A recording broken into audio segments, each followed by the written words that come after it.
Are you tired of the same old pro wrestling? Then check out the amazing action on Powerslam.tv, the biggest indie pro wrestling channel in the world. Get over 4,000 hours of the best pro wrestling events from over 110 of the biggest names in the industry from over 15 countries around the globe. Get your free trial today at Powerslam.tv. The following is brought to you by the Social Suplex Podcast Network. This is Scorpio Sky, and you are listening to the Keeping It Strong Style podcast, and it is the best.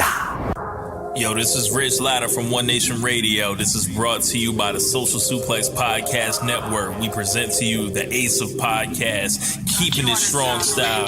Let's go. It's the Ace of Podcasts, Keeping It Strong Style. Covering New Japan, they ready to hold it down. Jeremy Donovan and the young boy Josh. Come and hit a job out in Barrio the Frost. From the Tokyo Dome over to the G1. Social Suplex is the network where we can get it done. I'ma chill and let them have it, cause this is just an intro. Keeping the strong style, 6 stars from the get-go, boy. Yeah, from Tampa Bay to the Tokyo Dome, this is Keeping It Strong Style with your hosts, Jeremy Donovan and the young boy Joshua Smith. And thank you for listening. Welcome to Keeping It Strong Style, the ace of podcasts on the Social Suplex Podcast Network. Jeremy Donovan here, joined by the young boy Josh Smith. On today's show, we'll be covering the last few nights of Fantasticamania, answering your questions, and covering all the latest news in the world of New Japan Pro Wrestling. You can support our show by subscribing to the Social Suplex Podcast Network on the podcast app of your choice and leaving a rating and review. You can also get all the podcasts and columns at socialsuplex.com. Go to socialsuplex.com/subscribe to sign up to get all the podcasts and columns delivered directly to your email inbox. Also, make sure you check out our friends at Powerslam.tv. Use the code SOCIALSUPLEX and you'll get a free month of over 4,000 hours of wrestling from independent companies across the world. And also, make sure you check out our Pro Wrestling Tees store, prowrestlingtees.com/socialsuplex. Right now, we have the official Social Suplex Podcast Network shirt there. And also, fresh off the press, we have the first Keeping It Strong Style t-shirt in the Social Suplex store. So go ahead and check that out. There is a sale coming up this weekend for the Royal Rumble. You get 15% off your t-shirts. So go ahead and grab you a Keeping It Strong Style t-shirt this weekend. Use the promo code RUMBLE. You get 15% off your order. And support us, man. Support that Keeping It Strong Style brand and Social Suplex. I love that, Jeremy. I love that you are so assumptive in the way that you tell people. You say, use our promo code, buy our shirt, support us. Like, we're not asking, B. We're not asking. We're telling. Yes. Go out and do it. Yes. Do it right now, man. You all, our logo is awesome, and it looks great on the shirt. I do really like our logo. Like, we were actually kind of discussing shirt options and what we were going to do with the store, and I'm not going to lie, like, Jeremy kind of just took the initiative, and, like, he's like, all right, I'm doing it, store's up, and I was a little bit hesitant, because I was like, well, what are we going to put in there? And he's like, we're going to put our logo, and I was like, but is that really what we want to do? Because, like, I don't think about, like, our logo every day or whatever, you know? Mm-hmm. But then, like, when you showed me the shirt, I was like, oh, wow. I was like, I forgot that, like, Ferg has hooked us up with, like, a dope, like, show logo. Shout out to Mike Ferg, man. This guy, he's been doing all the graphics for Social Suplex. Yeah. He's been doing a phenomenal job. He just whipped out something new for us, that something that's going to be debuting on the network, I believe later this week. Stay tuned. Oh, it's going to be this week. Yeah. Yeah. So something big is on the horizon. Something big, ladies and gentlemen. Yeah. So, yeah, shout out to Mike Ferg, man. This guy just is killing it, man. You know, I don't talk to Mike on a daily basis or anything like that, man. No. I don't think Mike exists. Like, I think, like, it's some sort of, like, magic that you got going, because I'll just tell Jeremy like what we want, or Jeremy will like be like, this is what I'm thinking of getting, and then all of a sudden like he comes back and we have it, and I'm like, where did that come from, bro? And he's like, Ferg, bro. And I'm like, this man is a wizard. He is, man. You know, give him a follow on Twitter at Sir Mike Fergus. That's Ferjus. Yeah, man. Give him a follow. Tell him about the great work that he's doing out here. I see other people's logos and other people's like work on like, you know, Twitter or like Instagram, and I just think like, man, Mike does way better work than a lot of these guys. Yeah, dude. Yeah. It's kind of crazy. Yeah, man's talented, man. But yeah, here's the thing, guys. A few weeks ago, we had people giving us ideas for shirts and ideas for designs, and, you know, here's the thing. It's the first time we've opened up the store. We have a limited amount of t-shirt designs that we can start off with. We got to do at least, 21? 20, I think 25, 24, 25. Okay, so once we hit like 25 shirt sales, which I think is going to be easy, like, trust me, these shirts, they are incredible quality. If you've ever ordered anything from Pro Wrestling Tees, they do impeccable work. Everything's made to order, custom. You know, they have a shirt size chart there for you, and I mean, it's only for the low price of $20. Right. Plus, when you factor in the 15% that's going to be coming off the top, I mean, this thing's a steal. I don't even know how much money we're going to make off this. Like, we're basically getting hosed by Pro Wrestling Tees, but we're doing it at that low rate so that you guys can support us, support the freaking logo, keeping it strong style. Our logo is dope. And then guess what, guys? Once we hit the 25, then the floodgates are open. All your great design ideas will be whipped up. We'll put it up there. The young boy kimono will be on the horizon. Oh, man. Young boy takes Tampa. Oh, man. So, yeah, man. So, check that out, guys. ProWrestlingTees.com/socialsuplex. But let's jump into this Fantastica-mania. Yeah, dude. That music slaps. Yeah, I love it. It's like, it's the one opening that most shows, like, once I see the opening for, like, you know, Power Struggle or, like, you know, like New Beginning, you see it one time, you're like, oh man, they do such good work, but then I always skip through it. Right, like after like the 5th night of Road to New Beginning, you're like, okay, I know what views are setting up. It's the same music. It's the same video. I'm going to fast forward ahead and get to the matches. Bro, forget that. I do it after the 2nd night. I see it the first time and I'm like, okay, that was great. But not with Fantastica-mania. Dude, Fantastica-mania. I watch it every time. And then, Mystico! Atlantis Jr.! Oh, yeah. Yeah, dude. Ultimo Guerrero! Yes, I love it, dude. Yeah, I get so hyped for the Fantastica-mania I intro. love it, bro. I love it so much. Yeah, it's like, it's one of my favorite parts of, like, I know, like, Rich loves the Fantastica-mania music. He's like, yo, that slaps so hard. Yeah. We should get Rich needs to make like a sample beat somehow out of the Fantastica-mania. Speaking of like slapping music, like how about the other week when we closed, or was that last week? We closed with Ghetto Strong Style. With MVP's New Japan theme song, Ghetto Strong Style. Ghetto Strong Style. Yo, he needs to do something with that song because that thing is freaking hard. Yes. Oh my god. I can't believe a song called Ghetto Strong Style actually exists. Hilarious. Yeah. Oh my god. But yeah, so it's Fantastica-mania. We had 4 nights that have aired since the last time we recorded. We're not going to, you know, go match by match and, you know, give our in-depth Mike Tenay, you know, analysis on all these things. Bump that. Forget Mike Tenay. It's all about Chris Charlton now, baby.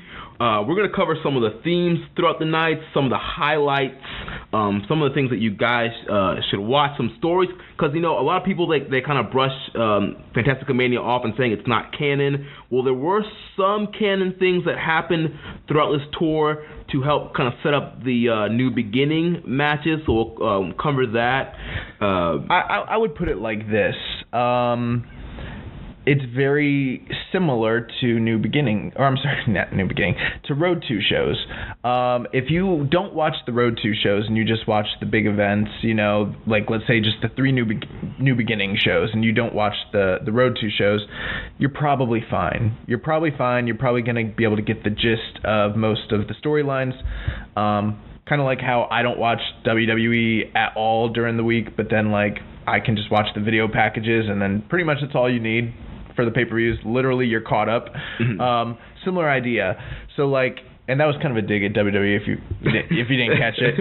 But no, but seriously, if you're watching the big shows, you're fine. But with that being said, when you are truly a New Japan fan and you're truly a fan of the product, when you watch those Road 2 shows or you watch Fantastica Mania, you kind of get rewarded for it. There are little like nuggets and little threads, little breadcrumbs. There's little. They give us a little taste. A little taste. You know what I'm saying?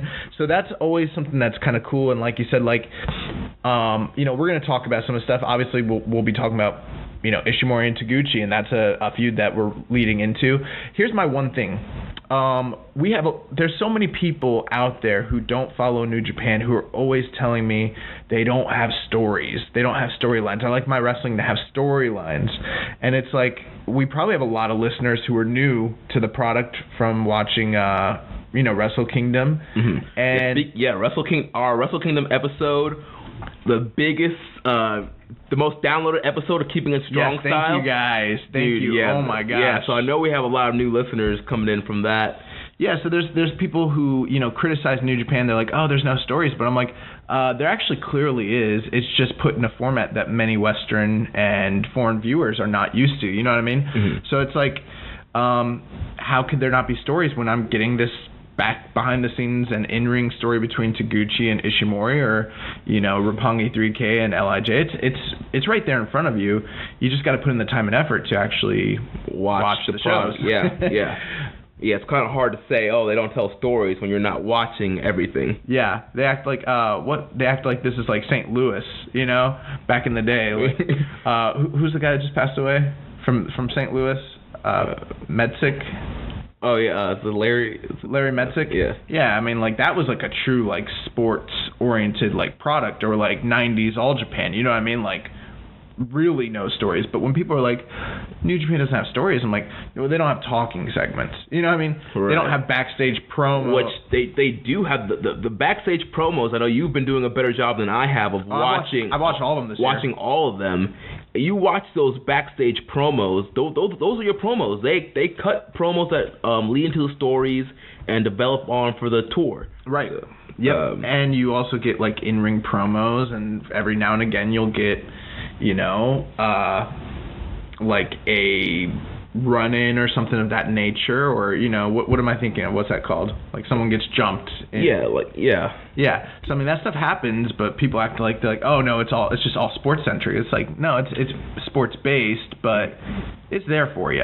And so yeah, I think that these tours, even though they're not canon, there was a lot of really good stories on the actual tour themselves that are self-contained that might only affect, say, CMLL. Mm-hmm. But then there was also crossover into the New Japan stories, and then the action was just really fantastic. I mean, Fantastica Mania. I mean, yeah. And I will say, man, you know, we were a little bit down on the first night. Well, because it sucked. Yeah. But these last 4 nights, man, I thought they were really good. There was a lot of gems on here, a lot of great. If you're a fan of high fly and action, and I know a lot of you guys are, you know, have been losing your minds over Rey Mysterio and Andrade, and I know I've been hearing they had an awesome 2 out of 3 falls tonight. But if you love that you think that's great. Did Andrade sweep him? No, I think Samoa Joe called the DQ for the last fall, something like that. But if you're a fan of like lucha, like what Mysterio and Andrade did, like a lot of the matches on this tour equal that or better, in my opinion. As far as like pure lucha libre style, and just the dives and the high flying that they're doing in there. But yeah, so let's start covering some of these the stories and some of the kind of things that kind of the highlights that happened throughout the tour. So we talk about, you know, the New Beginning, Taiji Ishimori is going to be defending that IWGP Junior Heavyweight Championship against Ryusuke Taguchi. These two guys were in a lot of multi-man matches throughout this tour to help set up that feud. And I think for the majority of it, you had kind of Taguchi kind of being the goofy, during Fantastic Mania. He comes out with like the King Tut kind of gear and mask, and he's kind of being goofy. There were some instances in some of the later matches where we kind of got big match Taguchi, and he's busting out the planchas, he's busting out the ankle lock. He's looking like a serious title contender, but ultimately I felt like Taiji Ishimori was the one that was looking strong through all of this. Yeah, so I mean, on the 16th, the 18th, and the 20th, the opening match, they all revolved around the feud between Taguchi and Taiji Ishimori. So I mean, that pretty much was the opening match throughout the tour. Several fun tag matches, nothing that would blow you away. I wouldn't give a recommend to any of the matches, but as far as like the ongoing story, it was kind of interesting, just like Taguchi sort of still kind of trying to attack the ankle of Taiji Ishimori, so that's like an ongoing thing, but it was funny to kind of see Gedo and Ishimori just like breaking out all of their heeldom. They kept stealing the mask off of Taguchi. Yeah, and it's funny, they're trying to play it off as a big deal. Obviously, for luchadors, it's a big deal if you haven't officially lost your mask to be unmasked in the middle of the match. But pulling off the mask and like Taguchi's selling it like it was a big deal. Taguchi had teamed on one of the earlier nights, the first night of the tour that we covered the other week. He had teamed with Tiger Mask. I believe that was on the 11th. Mm-hmm. And during the backstage comments, Tiger Mask was like, I don't know who this man is that I was teaming with. He was like, I know that he got his mask stolen, and that is a shame and it's a dishonor, but luckily he was still able to conceal his identity. So I didn't get a good look. I'm not sure who he is, but you might want to talk to him. And if you guys don't understand, like, Taguchi's mask literally only covers his eyes, and it's made out of like cardboard. Right. It's so like super cheap and flimsy. So it's like such a and yeah, it was really funny. Just every time he lost his mask, seeing like the young boys like jump on him and try to cover him, and him like do the freak out like he's a real luchador. It's just really comical stuff. But it kind of just ended up being almost every night Taguchi getting jumped or getting beat down by Ishimori. I think where a lot of the comedy came in was more like the backstage promos. Mm-hmm. At one point, Taguchi, to kind of further their feud, he had mentioned that Ishimori used to be part of like the Sailor Boys or whatever. Yeah, like a J-pop like boys idol sort of like singing group that was also like where he broke into wrestling. I'm guessing it's sort of like the 3 count gimmick, Yeah. And yeah, they were called the Sailor Boys, and he was like, many fans don't remember this. He was like, but you're always saying it's reborn. He's like, what needs to be reborn is the Sailor Boys. Man. That's what needs to be reborn. He's like, any of you younger fans who don't know what I'm talking about, just Google it. Yeah, dude, Taguchi's hilarious. And then also I saw the backstage comments from Ishimori where he's like, I thought he was just an ass wrestler, but he's actually like has some skill. Yeah, he's quite skilled. He's a scary guy, but he's like, because you don't expect for him to actually have talent behind the gimmicks. But so I mean, that was kind of an ongoing thing. Nothing great there. They did a good job making Ishimori look strong pretty much through most of that. Yeah, Taiji's team pretty much won majority of those. There was one night where Taguchi's team won, but Taguchi didn't get the pinfall. It was I think Auda's on his team. So then, aside from that, I guess the next feud we probably should talk about, because this kind of was usually like around the second or third match of the night. We had some sort of combination of LIJ, Bushi, and Shingo, either in straight-up tag matches or either like 6-man or 8-man. Sometimes they'd be teaming with, Naito and Terrible or some combination of them. But a lot of their efforts were focused on these very mysterious luchadors, Fujin and Raijin. Yeah, I don't know where these guys have come from. Yeah, they're mysterious. No. So Fujin and Raijin are essentially the characters or the gimmicks that Roppongi 3K had when they were in Mexico. The only thing that's strange about it is they never had masks when they were in CMLL. So it's kind of like a retroactive, like they're like, we wanted masks, but Yeah. they said no. But now we're having masks. But it was funny because like Bushi and Shingo, like every night were like literally on the mic being like, we know it's Sho and Yo, like what are you guys doing? Right. And like Shingo was not with the smoke at all. Like he was getting pissed about it backstage, and he was talking about how like they're treating Fantasticmania like it's a game, and he's like, I'm not here to play games. Like, so, but I mean, what do you think of Fujin and Raijin? Yeah, I mean, I thought they were good. Obviously, so Raijin was the orange mask, that was Sho. Fujin was the green mask, that was Yo. Yes, Fujin is the god of wind. Raijin is the god of thunder or lightning. One of those. I can always remember because Raijin rhymes with Raiden from Mortal Kombat. Yeah, that's how I remember. But yeah, I mean, it's Roppongi 3K. These guys are great. I mean, them and against LIJ is a good thing. I was surprised here on the 16th that they beat Shingo and Bushi. So you got to think that a future tag title shot is coming down the line for Roppongi 3K. Yeah, it was interesting because it was a straight up tag match, just 2-on-2. So it wasn't even a multi-man, and they got a pinfall over Bushi. But you got to wonder, is this some sort of... Is it considered canon or is it not canon? Because they're technically not Sho and Yo. They're technically Fujin and Raijin. Right. It's kind of one of those deals like when Edge and Christian were the conquistadors and won the belts and stuff and then the Hardys were the conquistadors. But they continued rivaling. So we had they did end up getting unmasked on the last night. Yeah, LIJ had jumped them after the match on the 20th and pulled their mask off. But then on the 21st, they came back as just Sho and Yo. Yeah. Which, remember last year they had the Lucha Libre outfits that had, the tassels and stuff? Mm-hmm. They didn't do that this time, which I thought was they kind of went back to their traditional outfits on the 21st. But, yeah, they had a 6-man tag on the 20th. They teamed with Toa Henare to take on Naito, Shingo, and Bushi, and they lost that match. And after they lost that match... Shingo and Bushi jumped them, stole their masks, and it was the big reveal that it was. I know. It was really showing. The young boys were running in, covering their faces and stuff. It's come on, guys. So that was pretty interesting. But and then on the last night, the 21st, they had an 8-man tag with Naito, Terrible, Bushi, and Shingo against Sho, Yo, Kojima, and Toa Henare.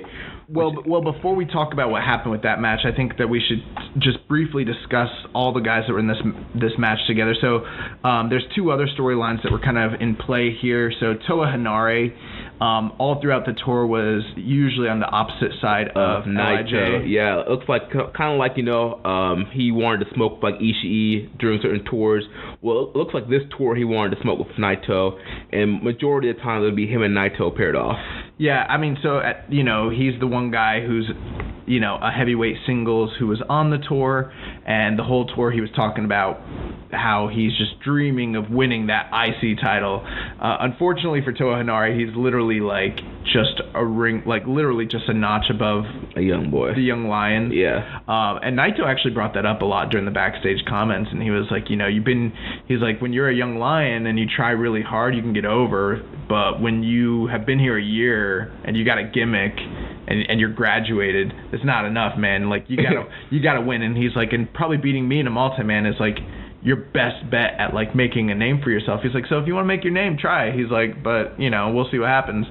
But yeah, he pretty much just schooled Toa Henare the entire tour. And then you had the kind of feud of Kojima and El Terrible, which El Terrible is a member of Los Ingobernables in Mexico, teaming with Rush. And so he kind of came on the tour here, and Satoshi Kojima suffered that terrible injury last year. Yeah, torn ACL in that match with Rush, and kind of that last year's tour, Kojima was kind of once again feuding with LIJ, leading to the big match with Rush. So they kind of picked up from that this year, and he was feuding with LIJ again and building up to the big one-on-one match with Terrible. Yeah, so on the 20th, after several nights of feuding in multi-man matches where I think both guys ended up picking up victories over each other, They ended up in a singles match, which kind of mirrors what had happened the year before with Rush and Kojima.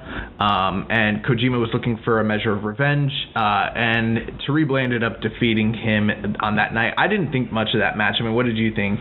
I mean, I thought it was a good match. Obviously, it wasn't blow away. I am a Kojima mark, and I thought he looked good. Like, Kojima didn't perform to a point where I was like, oh my gosh, get this man out the ring. I thought he looked good, but obviously it wasn't like 4 stars or anything to write home about. I think that this was the slowest I've seen Kojima looking since his return from injury, personally, on this particular tour. Again, like you said, I wouldn't say get him off my screen or anything, but I am used to Kojima wrestling at a certain level, and when he was in the tag league, he seemed to be wrestling with a lot of vigor and a lot of fire. And on this tour, for whatever reason, it was he was half step slower than normally is. Did you pick up on that? That's what I felt like. In the multi-man matches, I thought he seemed fine. With the match with Terrible, also I think part of it might have to do with just Terrible's style. Terrible is a rudo. Well, he slows things down a lot. Right, he's not your typical high-paced, high-flying kind of guy, and Terrible kind of slows things down. So that probably didn't help Kojima at all as far as what you thought about his performance. But overall, I didn't think he was slower than usual.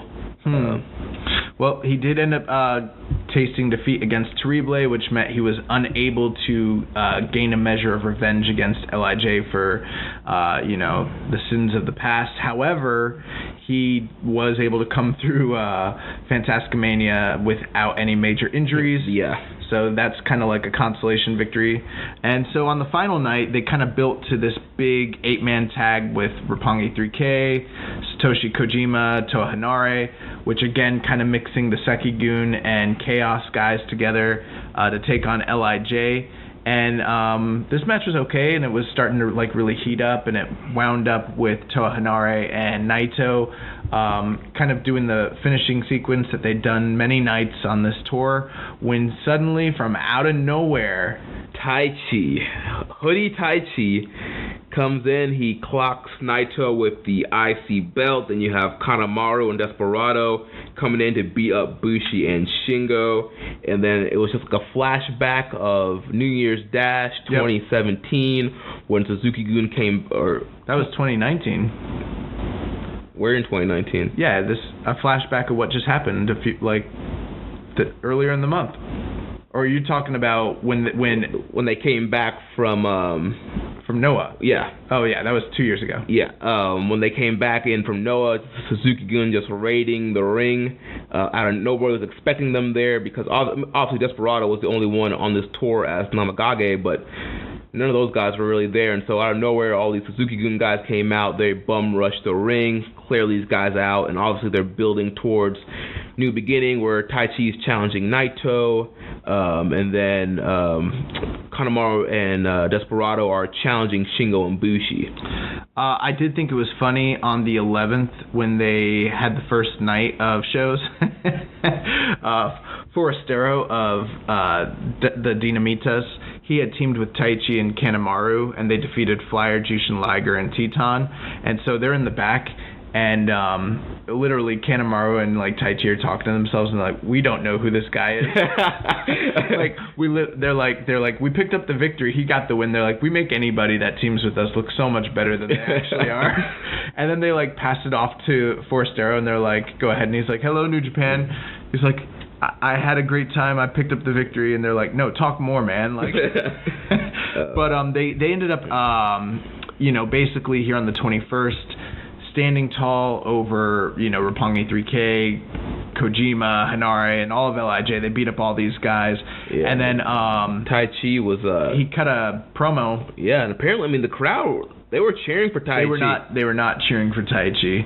What was happening? I thought they were too until I listened to it with the actual subtitles, and he was like, quiet down, bastards, and they were freaking out because he was telling them to be quiet. I missed that. Okay. And every time that they would get louder, he would be like, bastard, shut up, and they would get louder. Gotcha. So it was an antagonistic thing. Gotcha. I misread that. Yeah, I think a lot of people, I saw other people online that were supposing that like he was getting a monster pop, and I was like, no, it was heat. Yeah. He was getting heat because that's why they're doing all the sirens and everything. Yeah, gotcha. And he was disrespecting the belt. He was throwing it around like how Naito used to throw it around. Yep.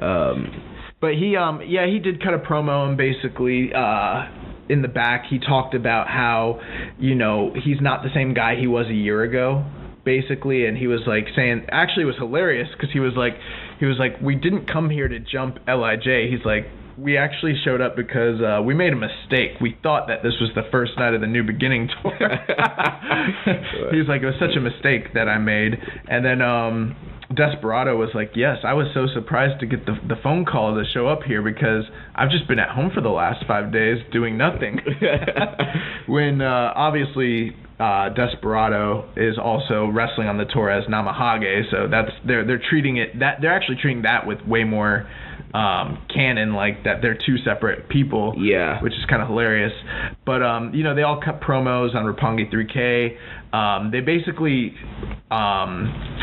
Suzuki-gun, they stole the title belts and they went in the back and they were basically saying like, you know, Roppongi 3K thinks that they should get a shot at the belts because they picked up a pinfall on this tour, but they were like, but they're the ones who lost our titles for us in the first place when they were just challengers. And they're like, dude, no one ever beat us for these belts. They're like, we were champions for this many days. We had this many title defenses.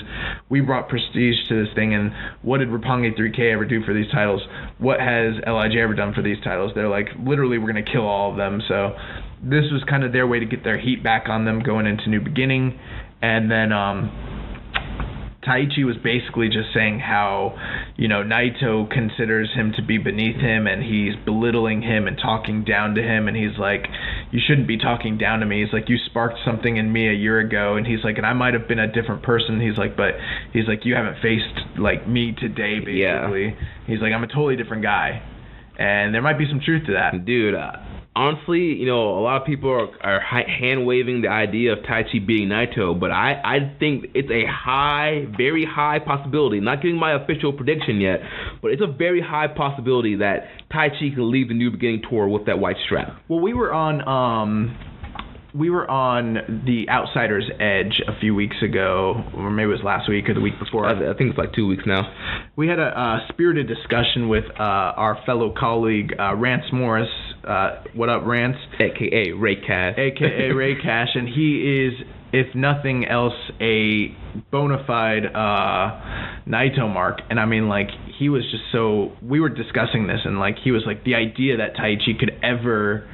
No, man. He's like, no, man. He was literally like, how can they go from him wrestling Chris Jericho in the Dome to wrestling Taichi?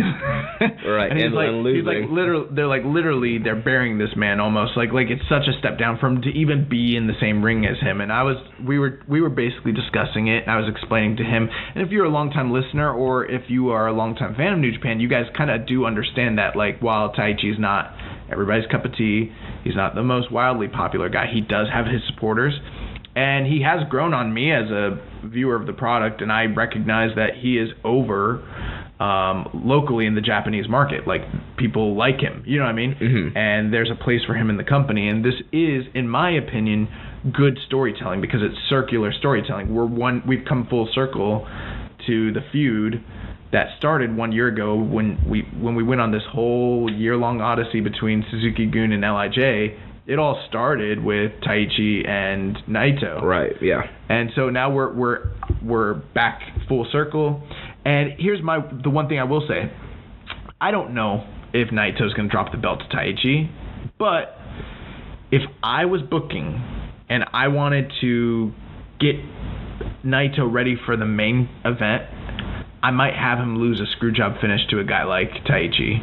Yeah. Especially if, hypothetically, just throwing it out there, if I wanted to elevate Taichi, but also elevate Naito, what I do is I get the belt off him real quick to a guy that cheats to beat him. He doesn't lose credibility, but then guess what? He doesn't have time to go worrying about a rematch because what's the next tour? After New Beginning? Yep. As a New Japan Cup? If, hypothetically, let's say Naito were to drop the belt, but then the next tour, he's freed up to actually be in the New Japan Cup, because you've got to remember, he's not going to be in the New Japan Cup if he's the IC champion. Right, champions are out, because if you're new to there was a question that we got, somebody asking, how the New Japan Cup works. And so if you're new to New Japan, not sure how New Japan Cup works, it's a single elimination tournament. All the champions are out of the tournament, and the winner can choose any of the champions to challenge if he wins. Obviously, most times they challenge the IWGP champion, because why wouldn't you challenge the world champion if you have the choice to? If Naito is the IC champion, he can't be in the New Japan Cup, and he can't get an IWGP heavyweight title match. Yeah, that question came from Brian Alemany. Thank you, Brian. Great question. So that's exactly what Jeremy said. So if you are a current reigning champion, you don't have the luxury to be involved in the tournament at all. So for everyone who wants Naito to have a shot at here's the deal. If Naito is still the IC champion come April, he's not headlining MSG. Like some diehard Naito fans, they want to see him challenge for the title. He's not going to if he's the IC champion. But if he loses the belt in short order and then turns around, and I'm not saying he's going to win the New Japan Cup, but let's say he does win the New Japan Cup, is that a burial or an elevation? It will be an elevation if he wins the New Japan Cup. And that's what I keep trying to explain to people. I mean, you saw what they did with the New Japan Cup last year with the elevation of Zack Sabre Jr. Yep. So the New Japan Cup is a tool they use to elevate guys. And the only way that Naito will be involved with that entire thing is if he drops this belt ahead of time. So that might influence some of your opinions on what's going to happen in New Beginning. Honestly, the longer that Naito holds on to the IC title, is his chances of getting an IWGP title picture go down. Yeah, the more sidelined he is. Yeah. Yeah, so people who want him to have, like, say, a 6-month reign with it, do you think he's going to go into, let's say he holds it all the way to Dominion, you think he's going to win the IWGP championship while being the IC champion? Like, no. You think he's going to win the G1. The G1 as the IWGP IC champion? Like, no. He's got to drop that belt. And it's like, you want to see him lose at MSG? Like, some of these patterns in New Japan are somewhat predictable. Right. And there are people who are like Naito fanboys who love LIJ, who are like, hell no, Taichi cannot beat this man. They think it's like literally an affront. And I'm like, yeah, but for people that follow the product, even if you don't like Taichi, you can see how, from a business perspective, it kind of makes sense. Yeah. I'm not saying they should do it. They might not do it. They might keep the IC title on him for a while. We have no idea. But I think for people who are long-term wanting to see him be in the heavyweight title picture, then you should be actively rooting for him to drop the belt. And my only big argument is, like, what is more damaging? Losing in a screwjob manner to somebody who everyone knows is not in his league but wins by nefarious means, or he gets, like, literally choked out by Zack Sabre. You know what I mean? Yeah, I think it's a lot worse, getting submitted by Sabre or getting beaten by somebody else.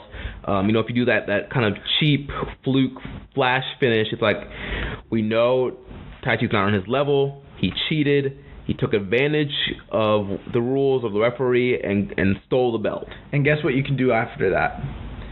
Naito moves on. He goes into the New Japan Cup. And then you've got two willing and able challengers waiting on the sidelines here in LIJ. You've got Sonata and Evil. Those are two guys that everyone's like, elevate them. And it's like, well, how can they get elevated to that IC level if Naito's there? Right. You got to get Naito out of the way. I mean, it's just booking 101. It makes sense. So it's like, that's what I would do. I would hypothetically have Taichi win by nefarious means, and then maybe he jumps Naito after the bell, and then someone comes to his rescue, sort of like what they did with Jericho. Yeah, have Evil or Sonata come out. I would do Sonata. Yeah. Let's push Sonata. Dude, I'm about it. I think it makes a lot of sense to use Taichi as this perennial what's it called when the champion transitional champion. Yeah, he's the perennial paper champion. He's the transitional champion for everybody.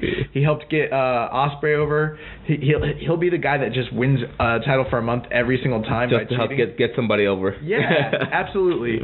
So that's what happened there. So that's most of the stuff that kind of ties into the more canon aspects of New Japan. There was some other stuff that was going on as well. Obviously, we talked about Terrible. Him and Naito tag teamed a bit, and he teamed most nights with LIJ. What did you think of Terrible and his presence with LIJ? He was all right. He honestly didn't blow me away. Like we mentioned earlier, his style was a little bit slower. He's no Rush. Yeah, he's no Rush. He's no La Sombra. No La Sombra. No La Mascara. Yeah. Yeah. So he looks cool. He was cool. He's a fine little wrestler. I'm sure if I watch more CMLL, I'll probably be more impressed. But here on this tour, he was just fine. Didn't hate him. Didn't love him. How about the fact that he is a former Bullet Club Latino America founder? Yeah. A little known fact. Yeah. But that's kind of funny. He might be is he the only guy that's ever been part of the Bullet Club and Los Ingobernables? I would think so. Man, he holds that same position. Yeah. So Terrible was on the tour. There was some other, so throughout the tour, we saw the debut of Atlantis Jr. Right, and Atlantis Jr., we've actually seen him wrestle before. We saw him wrestle in last year's tour. I believe his name was Tebow Roan or something like that. Really? Yeah. So this was him debuting under a new gimmick. He's the son of Atlantis. So he debuted on this tour with the Atlantis Jr. gimmick. I knew that he had wrestled prior to this under a different gimmick, but I didn't know that we'd seen him in on Fantastic Mania tour. Yeah, I'm pretty sure he was on the tour last year. But yeah, he debuted the Atlantis Jr. Gimmick here, and obviously that's something they're planning on getting over. Yeah, so it was very interesting to see him and Atlantis. They teamed together most nights. They were in the Family Tag Team Tournament on the 16th, dropping a victory to Quattro and Sanson. Mm-hmm. Atlantis Jr., every single night, like I said, he was teaming with Atlantis. On the 18th, they dropped a victory to Gran Guerrero and Ultimo Guerrero. And then on the 20th, they teamed together with Jushin Thunder Liger, and they took on Forastero and Sanson and Okamura, who I guess through most of the nights, Okamura and Atlantis Jr. had run-ins. Right, they've been kind of building the story for the big singles match on the last night. And Atlantis Jr. was the designated pin eater in every single match leading up to the final night. But on this show on the 20th, the Dinamitas and Okamura, they attacked Jushin Thunder Liger. They attacked both Atlantises, and then they ended up stealing Atlantis and Atlantis Jr.'s mask. Yeah, took both the mask off. Which, as we discussed last week, the Atlantis mask is the most revered mask in all of Mexico. Yeah. So, that was kind of a big deal. And they cut a very spirited promo in the back about how they were going to, avenge them. Mm. So, this sort of set up a six-man tag team title match on the final night, where Atlantis teamed up with Angel de Oro and Titan to take on the reigning Mexican National Trios champions, Nueva Generacion Dinamitas. That's the team of Quattro, Forastero, and Sanson, who are guys we've seen. Quattro and Sanson, they were in the Brothers Tag Team Tournament last year, mm-hmm. and then their cousin Forastero, this is his first time on the tour, and all these guys, looked really great together. And then that angle also helped to set up the only singles match of the tour for Atlantis Jr. as he took on Okamura. And I thought that they did a good job setting up both of these matches. Yeah, it did. For the Atlantis Jr. Kind of thing, I was kind of confused at first. In the opening video, they keep mentioning Atlantis Jr. I'm thinking, they're going to push this guy. He's going to be winning all his matches. They're going to be highlighting him. But like you mentioned, he ended up being the fall guy in the majority of his matches. But it did kind of help him going to that last match because he was the underdog going against Okamura. Okamura is a more seasoned guy, more a veteran, kind of crafty guy, and so you're thinking, oh, he's probably going to end up losing again to Okamura. But they had a good little match. He kicked out of Okamura's finish, which is like a neck breaker kind of thing, and was able to beat Okamura. Yeah, that was a big win for him. I think from all reports, this is sort of a push because he is already, with just this making his debut in Japan and then being the son of Atlantis, having that gimmick, he'll probably be slated as like a mid-card guy right out the gate, as opposed to being like a like a preliminary opener guy. He's about on the same levels where Okamura is already with CMLL. Right. And so him picking up a victory over him on this tour is kind of a big deal. I mean, what were your impressions with him as a performer from what you saw? I mean, I thought he was pretty good. In these matches, he's been using Atlantis' kind of moveset. He's been doing the tilt-a-whirl backbreakers, the tope suicidas, the diving crossbody from the top, the tejeras. So I don't think he has like the greatest physique in the world or anything, but I think that he's a very skilled guy. I think it helps that in a lot of the matches, like the six-mans and stuff, they had him with either larger guys or guys that were a little bit older and slower. So in comparison to, say, like his father or some of the other performers, he looked a lot crisper. And so even if he's not like world-class yet, it just made him look I definitely think he has potential to kind of be a big star in the future. Mm-hmm. And, we kind of ragged on Atlantis last week, but I think he really put in a lot of effort on this tour. Dude, he put in a lot more effort than the last few years. Dude, he worked really hard in these tours, and like we mentioned, I think it's because his son was with him. And even in the trios title match where he wasn't with his son, he still worked really hard. I mean, the crossbodies were still kind of slow. They're still, in a way, they're like the Terry Funk moonsault version of like a crossbody off the top rope. It's like the old man flop. Like it's so bad. It's so bad. It's kind of awesome. Yeah, but hey, he's still doing it. He's still trying hard, and he's still going, man. Yeah. So I mean, now that we're talking about the six-man, so Cuatrero, Forastero, and Sanson, these guys were all over the all over the Technicos. I was gonna say they were all over the tour, basically in different roles. They made it to the finals of the Family Tag Team Tournament. Mm-hmm. That would be Cuatrero and Sanson who did that. And then, on this final night, they defended their six-man tag team Mexican National Trios Championships, where, if you're not familiar, in CMLL, they have many different types of titles. They've got their world titles, and then they've got their NWA historic world championships, and then they have the Mexican National Trios title, or Mexican National titles. And the Mexican National titles are actually not governed necessarily by CMLL, but they're governed by the Boxing and Wrestling Commission in Mexico, and so they're actually free to be, they're not generally anymore, but they're free to be defended across different promotions, and they're not tied to any one promotion. They have been bought and used in all sorts of different companies, UWA, AAA, IWRG, all these different companies, and they are some of the most revered, and it is rare to actually see them defended outside of Mexico. And this team, Nueva Generation Dinamitas, they've been holding the Mexican National Trios Champions for like a few years now. Yeah. And that's pretty common in Mexico because the titles are very secondary, as opposed to like what's really prized is like masks and hair. Right, the bet matches. Yep.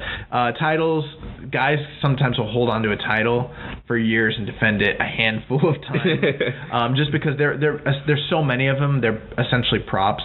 There's very few times where you see a team that has titles and they defend them regularly. Right. And when they do, it adds prestige to that belt. Right, it's a big deal. Yep. And so they've actually had quite a few defenses, and this was pretty cool to see them defending the belts against Angel de Oro, Atlantis, and Titan. Titan, if you're familiar with him from his work in Ring of Honor or his work in New Japan, he's a pretty recognizable face.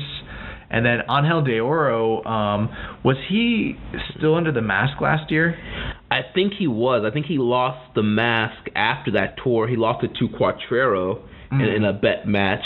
I can't remember if that happened before the tour or after, but he's a guy that was really impressive. Dude, I was very impressed with Angel de Oro. You know, honestly, I don't really remember much of what he did last year, but this year I do, because he had that awesome title match. Oh, that's right. It was a singles match with Cuatrero. Okay. Yeah. Or maybe it was Sanson. It was one or the other. Gotcha.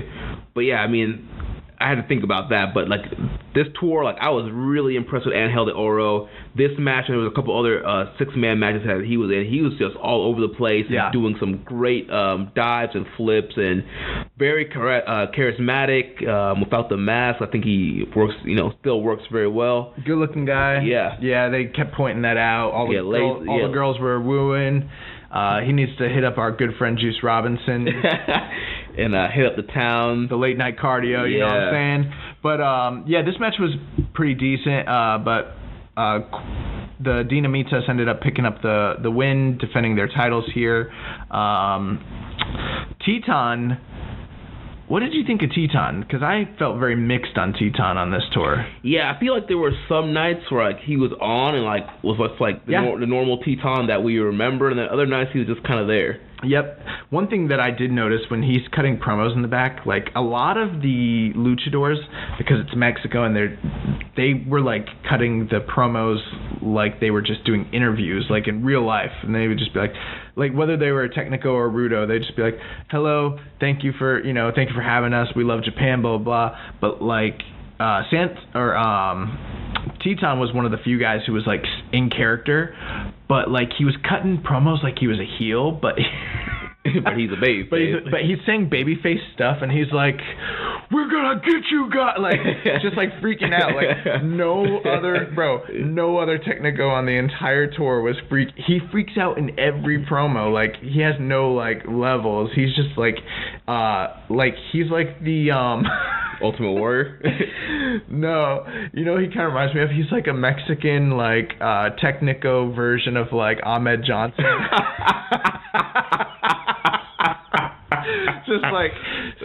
Just saying stuff, bro. And for those who don't know, a Technico in Mexico, that's what they call the babyfaces, and the Rudos are the heels, the bad guys. So if you hear us say Technico and Rudo, you know what's hilarious is like you being like, if you guys don't know, the Technico is the baby face, and it's like, what if they don't know what a baby face is?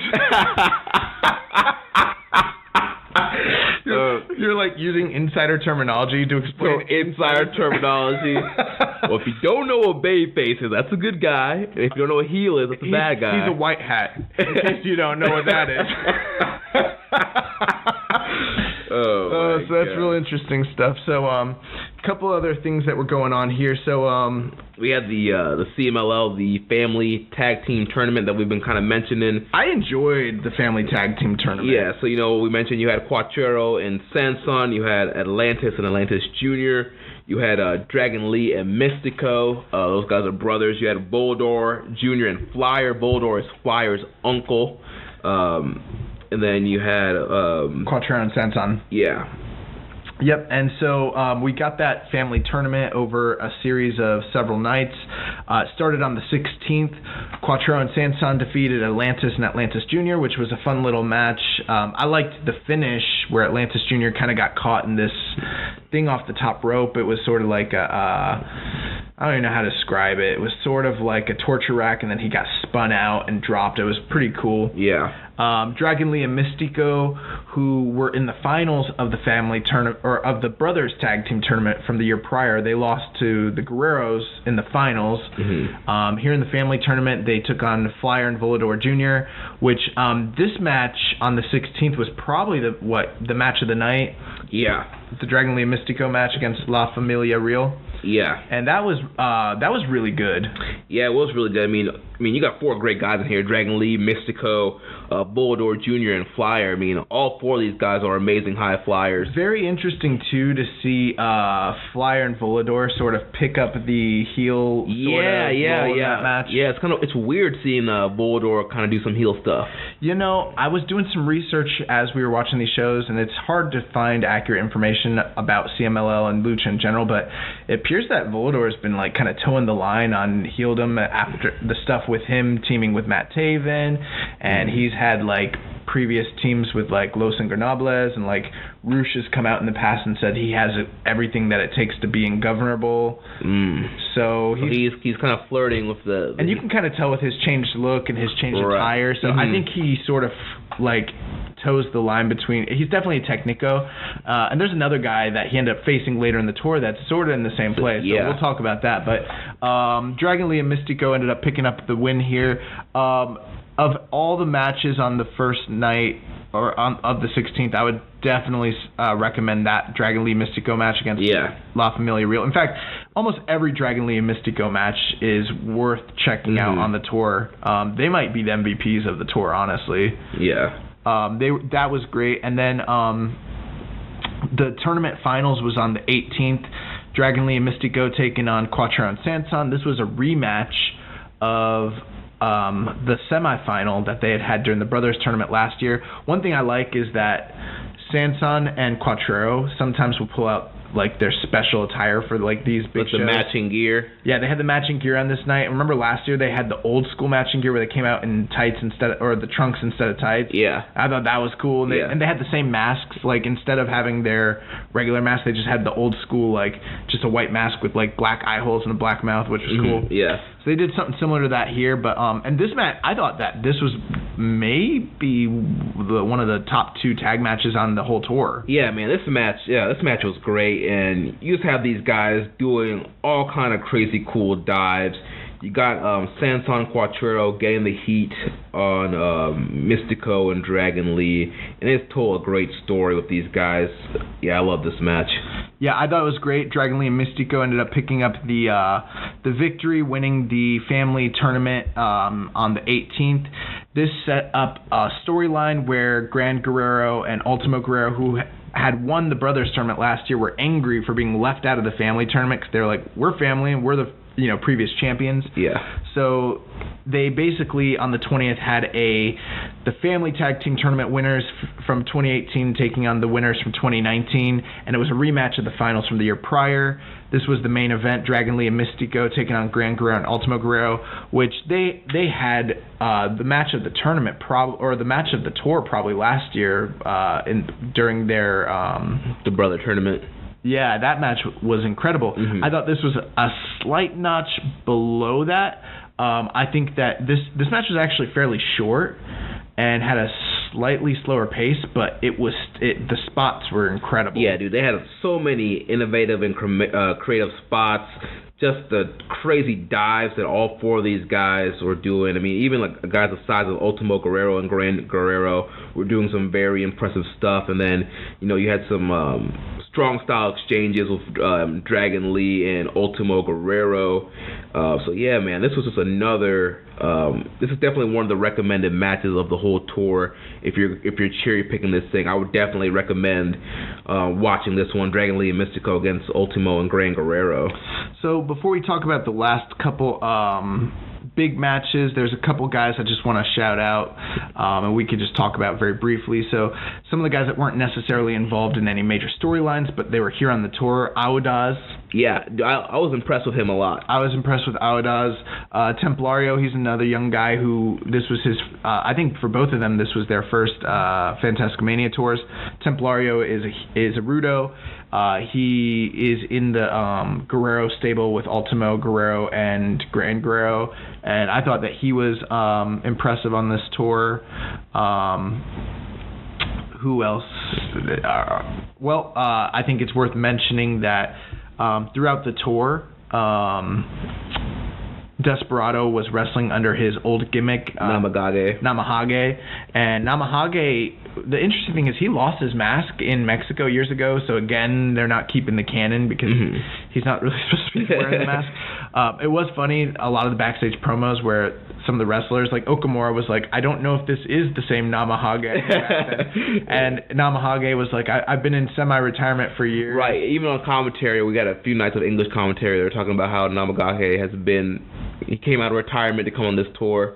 Speaking of the English commentary, so we had Mavs Gillis both nights, the 20th and the 21st. On the 20th, we got Chris Charlton. Right. Who was the guy we got on the 21st? I missed his name. I know it was like an English gentleman. I'm not sure who he was or where he came from. I was counting on you to know that. Sorry. I was trying to look that up earlier today too. And I was trying to figure out who it was. I couldn't figure it out. Yeah. A lot of people like blowing him up though and saying like that he did a fantastic job. I didn't necessarily think that it was. I wasn't left with any sort of impression. I didn't think he did a bad job or a good job, but I see a lot of people that liked. Yeah, I saw a lot of people gassing him up on Reddit. But I mean, I thought Chris Charlton was better the night before. Personally, yeah, definitely, yeah. Chris killed it. And I thought this young English gentleman, he was fine. I mean, obviously I've heard worse. He was no Lanny Poffo. Yeah, it wasn't a detriment. I think what a lot of the fans liked was that he was very knowledgeable on the product, and so there were times where he was able to help correct Mavs Gillis when he was making maybe mistakes, that sort of thing. Mm-hmm. I also think, and I hope nobody takes this the wrong way, but I think like we as Western audience, when we hear someone with like just an English like accent, we're like, oh man, they sound so professional. Because you gotta admit, someone who has like that English accent, like I listen to like Ricky and Clive every week, and I'm like, man, these guys are great. And I know they don't have an English accent; they're Scottish, but like still, anybody who has like that European like accent, like to me has more credibility. They might not have any extra credibility, but because the accent, they have more credibility. So I feel like that might be part of it. But I think we got to figure out who that was and see if he's going to be a reoccurring figure here in New Japan. Yeah. But what did you think of the English commentary for both the shows? I mean, did you prefer that over the Japanese on this tour? Yes, I did. I've been spoiled now since pretty much every show now has English commentary. I was missing that the first couple. Isn't that crazy? Yeah. Remember, like, when we started the show, we weren't even sure. We were like, that used to be part of the news. Remember, like, part of the news was like, New Beginning's going to have 4 nights of English. Breaking news, ladies and gentlemen. There's going to be English commentary on this tour. Like, savor it. We're like, this is crazy. This is wild. And then they did English every night of the G1, and we stopped talking about it because now it's like literally. Now it's almost expected. Like, when I saw no English commentary, I was like, What the heck, Kevin Kelly? What are you doing? What's going on here? Yeah, like where's Mark Warzesco or Matt? What's going on here? And I'm doing this like 1980s rewatching project, and it's all in Japanese. So like I'm like, man, times are different. Yeah. But like I've said in the past, I don't mind the Japanese commentary. That's all I have. But the English commentary helps you pick up on some stuff that you might miss if you don't understand Japanese. So I like that we did have English commentary. I do wish, it was Kevin Kelly. But we got Chris Charlton, who, he's, the big history book guy, wrestling. And so he was doing his homework. He was watching all those backstage segments like yours truly. So yeah, you could tell because he was bringing it up a lot during the broadcast. And Mavs is not bad. So yeah, I mean, I've always said this. I'm not one who's super critical about what's it called? Commentary, because you have to be egregiously bad for me to notice, and if you're like really really good, I also won't notice. Like I won't think that you're like, unless you're really really really really good, I'm not gonna really notice a difference. Like I'm not a big commentary guy. Like if it's there and they're talking and it's fine. Mm-hmm. I'm someone who like I don't have a problem with Matt Stryker. If you see what I'm saying, like, you're right. Like I don't that doesn't bother me. The only thing that bothers me is like when I watch WWE and they just keep repeating the same crap over and over and over and over and over again. Like that's when but most companies, I mean, the commentary is gonna be bad for me to like say anything. And I mean, the only thing that I can't even remember in the past years that was like egregiously bad was Lanny Poffo for this company. Oh my gosh, yeah. So, but the last 4 guys we're going to talk about, and they were all over the tour, but they probably had what I would consider the 2 best matches of the tour. So on the 18th in the semi-main event, we got a match that we'd mentioned last week, which for me was the match I was looking most forward to, a singles match between Soberano Jr. and Barbaro Carbonario.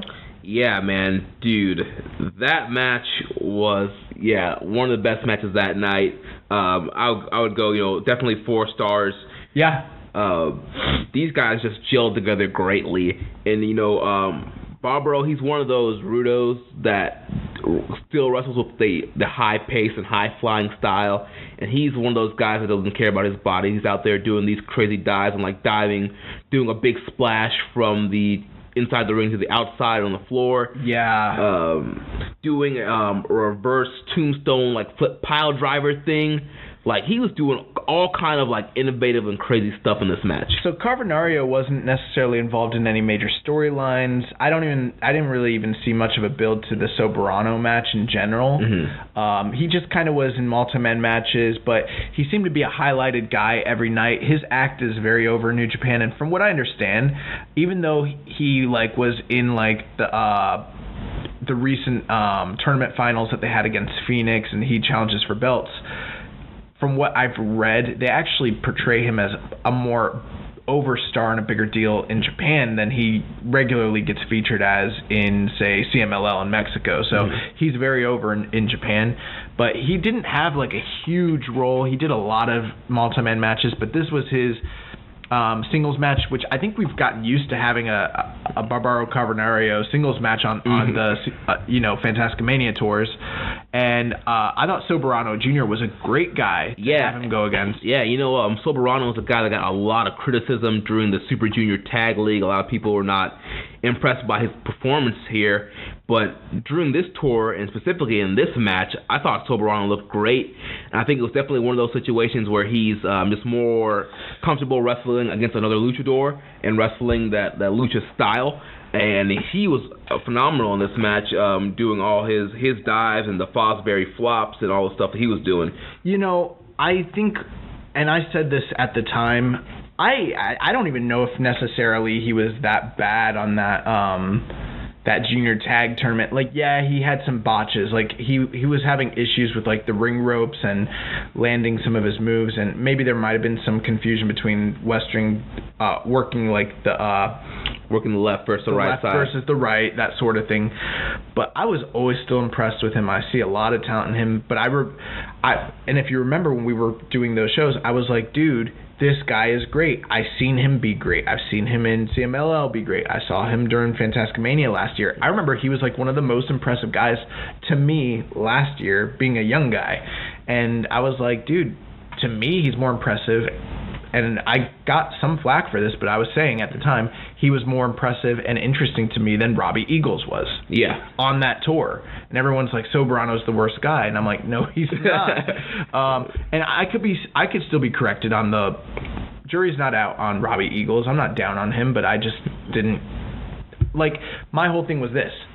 I wasn't impressed with Robbie Eagles. Everyone gasses him up, but no one was like putting him under the bus during the Junior Tag League, when in reality, the only guy that was having blowaway performances was Shingo. Right, yeah. No one was getting over. Volador didn't look good on it's Volador Jr., and he did not look impressive. Volador, he was a jag pretty much in the Junior Tag Tournament. That's what I'm saying, and so was Soberano, and you know why else? Because they were there to eat pinfalls. Right. Specifically, Soberano was there.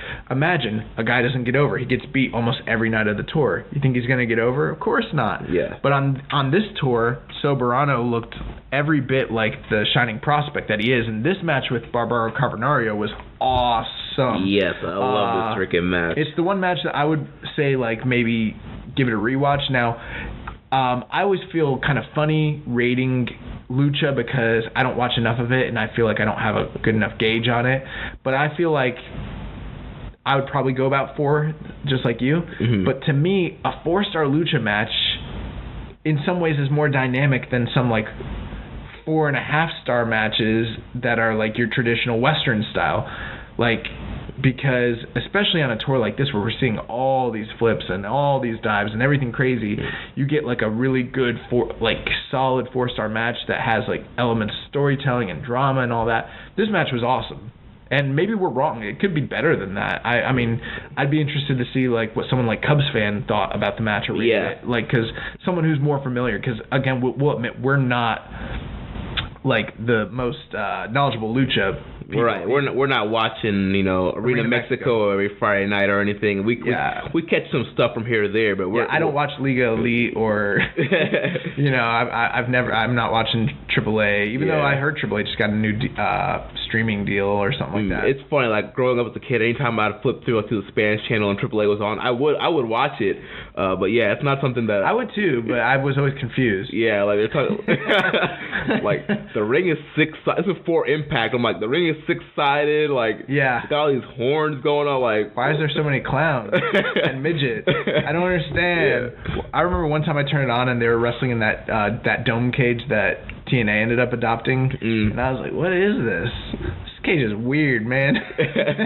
But this match was really, really, really good. Carbonario ended up picking up the win. He's my favorite luchador, and I mean, he is my favorite luchador. Mm-hmm. When I say he's my favorite, I'm saying I like him better than Phoenix. I like him better than Pentagon. He's my favorite guy. I'm not watching Arena Mexico every week, but like, I don't know why I like Barbaro Carbonario. Yeah, because I remember last year you were like gassing this man up. You were like, bro, this guy's my favorite. He's my favorite. I love him. You gotta watch this guy, and like, dude, I'm very impressed with him. He's like a mix between he's like if Bruiser Brody had like a Hispanic son, and you threw in a little bit of I don't know, the Head Shrinkers or something in there with him, some Samoan or something. I don't know, but the caveman gimmick, I dig it. I'm all over it. It's very cool, and he's one of these guys where I'm like, dude, if I'm an indie promoter, I'm trying to find a way to get him on my U.S. show. I think he has that star power for that. I do too, but I wonder if he would get over because of how lucha the gimmick is. Right. I don't know. But I think if you book him in some kind of more loose promotions, like a Chikara or a PWG, he could be in PWG, where you have some of these kind of off kind of weird gimmicks sometimes. Yeah. I definitely think he would get over. And then if he gets over in PWG, then he's going to get over everywhere. GC Dub. Yeah, GCW. Maybe. I don't know. Yeah. Bring him to Tampa Bay Pro. Dax, if you're listening. Every week I mention Tampa Bay Pro. In case you guys don't know, me and Jeremy, we live in Tampa, and our local indie is Tampa Bay Pro. And when we say indie, it's not even really an indie. It's a training school where the majority of the people that are on the shows are from the training school. So it's a really good promotion, but I mean, it's small. And yeah, I love mentioning guys coming to Tampa Bay Pro. It'd be the best. Yeah. They did. Well, hey, Dax did say he's going to be, trying to spice some shows up. We talked to Dax a couple weeks ago. Yeah, they did have Shane Strickland a few weeks ago. Yeah, they had Swerve, and he said he's going to try to spice some things up. So maybe we'll talk to Dax, and we'll get Barbaro Carbonario at the big top against Troy Hollywood. We'll have him come on the show. We'll have a translator. That'd be great. But yeah, so that's the match to catch. Definitely check that out. And if you're not familiar with Carbonario, check him out. Soberano. Very, very, very impressive. He's got what I think might be the best tornado dive in all of wrestling. That's the thing that stands out the most to me. His I don't even know how many rotations he gets on it, but it's amazing. I love his Fosbury flop also. Yeah, that's really good. And then the last match, the top two guys we're going to talk about, they are the top two guys in CMLL that were on this tour, the two biggest stars, closing out the entire tour on the final night, Volador Jr. and Caristico. And for those of you who don't know, Caristico, he was actually the original Sin Cara in WWE that was released a couple of years ago. And so his original ring name was Mystico in Mexico. He went to WWE, became Sin Cara. Do you know how convoluted that whole thing is? Yeah. So when he was wrestling in Mexico, he wrestled as Mystico. Right. And then he went to WWE. No, listen. So then there was another indie wrestler who also wrestled under the name Mystico. They both end up in WWE. He ends up becoming Sin Cara. And then remember they had Sin Cara Black? Mm-hmm. Which was Hunico. When Hunico was in Mexico, he used to wrestle also as Mystico. He was the other Mystico. So you had two Mysticos. They both go to WWE. Then you have two Sin Caras. Then Caristico gets fired or quits or whatever, they let him go, right? Yeah, they released him and they kept Hunico as Sin Cara. As the new Sin Cara. Right. So then, while he was gone, they appointed a new Mystico, which is the current Mystico, which is also the first Dragon Lee. So, and the new Dragon Lee, they're brothers. So, Mystico 2, who is the older brother of Dragon Lee, he was Dragon Lee 1. He abandoned the Dragon Lee gimmick, became Mystico 2. Then his younger brother became Dragon Lee 2. They were both Dragon Lee, which is freaking weird. So he becomes Mystico 2. Caristico goes to AAA instead of coming back to CMLL, and he becomes Mistez's. And then he decides to leave. He quits. They come up with a new Mistez's. So there's a Mistez's in AAA. Yeah. And then he came here and he became Caristico. Yeah. And so all at the same time you have Sin Cara, Mistez's, Caristico, and Mystico. You got like 4 guys that are all basically dressed the same, wrestling different companies, all at the same that's time. the thing with the Lucha, man. It's a mass gimmick. They'll just find somebody else that's the same body size and that can fly, and you're replaced. Yeah. Caristico, formerly Sin Cara in WWE, and kind of the story with Caristico on his tour. He's normally a Technico, but during this tour he was kind of teaming with some of the Rudos and kind of having some Rudo tendencies. Well, I was doing some research on this too, and again, it's hard to. Well, I do know a few years ago he'd gone full Rudo when in AAA. In AAA, when he was in his feud with Rey Mysterio, and then right when that was picking up steam was when he left and went back to CMLL. Him and Volador actually have a very storied past. They had feuded back in 2010 when he was Mystico, and then when he came back to CMLL in 2017. They had a series of big matches, so they've had many. I did hear them say that Volador picked up his 3rd pinfall victory over Caristico in a singles match. That's not true. I looked on Cage Match, and they both beat each other many times in singles matches. It's one of those Ospreay Skrull deals, sort of. But the thing is, both guys have towed the lines of going into heeldom when they've faced each other, pulling each other's masks off. Right, there was using weapons. The 6-man tag. Volador pulled off Caristico's mask. Yes, he did, and that's not the first time. So it's been a very heated feud, and part of it comes down to Caristico. When he was Mystico back in the mid-2000s, 2006, 2007, he was the biggest drawing star in the entire world. We're talking the whole world. Bigger than John Cena, bigger than anybody in Japan.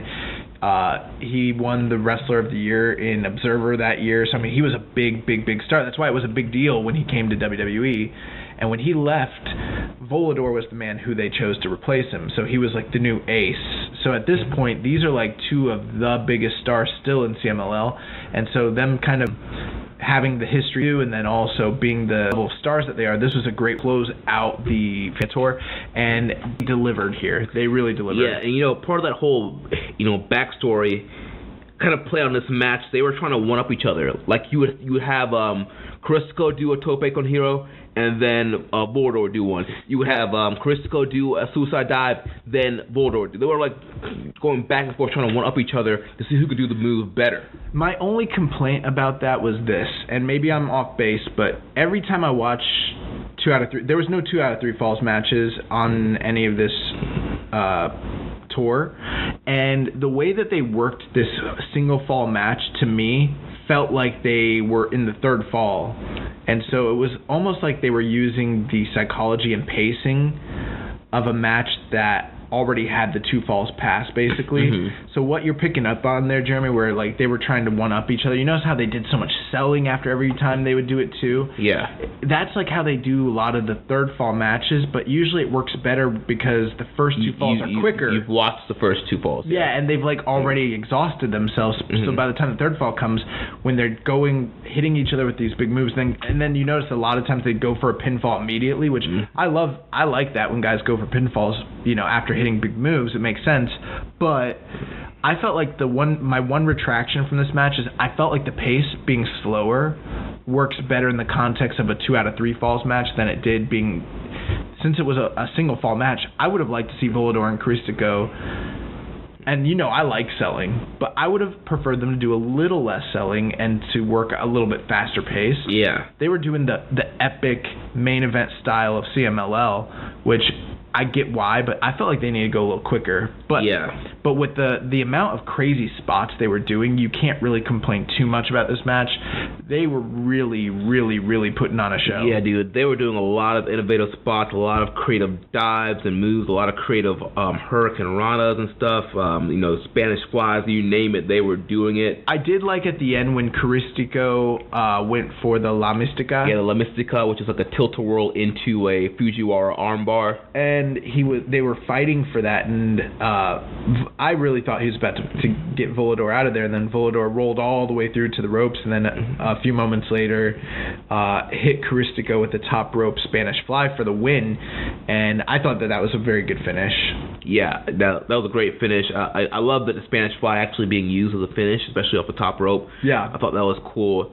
And yeah, man, I also love, because they've built up the La Mystica finish, because Karisto and Mystico both use it, and they were putting everybody away. And as soon as they cranked the arm up, people were like tapping quickly. Most submissions in Mexico, CMLL, yeah, I like that. I like it's putting the submission, they tap out almost immediately, because it's like it's real, Yeah, like Ario and his little gimmick when he did on Soberano, tapped out quick. Yeah. Yeah, it's not Bret Hart sitting in Bob Backlund for 10 minutes. Mm-hmm. Do you know that that's how long he sits in? Bro, the match where they had to throw in the towel, you remember that match? Mm-hmm, yeah. I did one time I literally recorded it, or not recorded, but went back on the network and I timed it. How long? Bret Hart is in the freaking crossface chicken wing for 10 minutes. Oh my god. Before Martha Hart throws in the towel. Bro. Dude. Or maybe it's 2 minutes. No, I think it is 10 minutes. I'll have to do it again, but if I remember correctly, it's like 10 minutes. And I'm like, this guy should be dead. Yeah, that was a great match. And Karisto cut a promo after the match, said, "Volador, you are better than me tonight. I recognize it. I love this wrestling style because you are king of the air. You know what? Tonight, I bow my hat to you. Congratulations." And he said, the only thing left to say is thank you for everything. Thank you for support to CMLL, Mania 2019. Thank you very much, Japan. One last match we got to talk about, and it does not fit into the canon of CMLL, and it does not fit into the canon of New Japan. It fits into the canon of Lion Pro Wrestling. Yes, and this is based off of the My Dad is a Heel Wrestler movie, the movie that Hiroshi Tanahashi is starring in, and so they had a match to promote the movie, and like you mentioned, in the movie the company is called Lion Pro Wrestling. They have a Z1 tournament. Well, the funny thing is they actually reference New Japan. So, in the movie, Tanahashi's character is Gokuburi Mask, which is the cockroach mask. And before he was Gokuburi Mask, when he was under his real name in the movie, he was actually wrestling in New Japan. And he was the ace of New Japan, and he had been wrestling. He actually wrestled Satoshi Kojima as Satoshi Kojima. Yeah. And then he injures his knee. He blows out his knees hitting a high-five flow. And then years later, he has to go to rival promotion, Lion Pro Wrestling. Oh my god. But I still need to see the movie. But yeah, so we had Gokuburi Mask, which was Hiroshi Tanahashi teaming with Ginbai Mask, which was Ryosuke Taguchi. They were the heel team, taking on Sweet Gorilla Murayama, which was Makabe. Yep, Makabe, and then Dragon George, which was Kazuchika Okada, the reigning Lion Pro Wrestling heavyweight champion. And unfortunately for you, this man came out with pants again. Yeah, I liked those pants. Oh, you did? Yeah, I was gonna say, I have no problem with those pants. I thought they looked good. I was gonna ask you, what did you think about those pants? Yeah, I mean, I thought they were fun for this show. Here's what I noticed. I thought that those pants did not fit him well. I also didn't think that Taguchi or Tanahashi's shorts fit them well. I feel like maybe when they when they did the movie, like they were all different sizes, and then they don't fit into their gear from before, because I thought that Okada's pants were a little oversized, while the heel team's like shorts were like too small for them. Like they were like kind of like they didn't fit into those shorts. They were looking like Taichi out there. But I thought that this was fun. I thought it was funny how the commentary team put this over like a real contest. Right, and they're talking about like Lion Pro Wrestling and the history between these guys and like the rivalries and like their moves and stuff. They did it with a bit of tongue in cheek. So I mean, it was comical, but they were kind of keeping kayfabe, which was really funny. I love heel Tanahashi. I always have wanted Tanahashi to go heel. I remember a few years ago when he got to heel it up in DDT, and that was like a revelation to me, because I was like, this man's incredible. And so I thought that they went out there, had a lot of fun. I don't know how I would rate something like this, because it's so bizarre. I don't know how to rate it either, but I would say it's worth a watch just from a comedic aspect. At the very, very end, though, when you got the Okada Tanahashi stuff, I was like, these two guys. Yeah. Like they went out there, hit a couple of their spots, and it just was incredible. And I was like, let's run it back. Like it's the one match that I could see a million times. I'm never gonna get tired of it, you know. Yeah. But I thought everybody was funny here. Yeah, Dragon George got the win for his team with the Dragon Maker. Yeah, the Dragon Maker. Ginbai Mask actually got to the back, and he was cutting a promo, and then Ishimori ran in the back and sprayed him with bug spray and took off his mask and basically humiliated Taguchi. Gokubori Mask got to the back and said how he was going to get his revenge on Dragon George. When Makabe got to the back, it was kind of funny. He was like kind of in character, but not really. He was like, haha, those guys really had a good time out there, didn't they? It's like they probably get so tired of getting all the heels cheating on them, so they had a chance to go out there, like, take out their frustration. So, talking about how like the faces got to play heel for one night. Yeah. But the one guy who like was really, really, really in character and like was playing it up so heavy was Okada. Okada's like, hello, I am Dragon George. I am the champion of Lion Pro Wrestling. He's like, I have come here to face the best competition in the world, and I want to challenge Kazuchika Okada to a one-on-one match. Oh man, come on, Ghetto, book it. Dragon George versus Okada. Bro, that's money, bro. Oh man. So that's gonna cover Fantastica Mania. Do you have any final thoughts about the whole tour? What were you, I mean, I guess I have a few observances. Overall, I thought the tour ended up being very good. There was a lot of recommended matches to go back and watch. There's some definitely highlight stuff from guys like Volador, Caristico, Barbario, Cavanaro, Soberon Jr., Angel de Oro. They built up the Dinamitas. Yeah, Dragon Lee, the Mystico. Guerreros.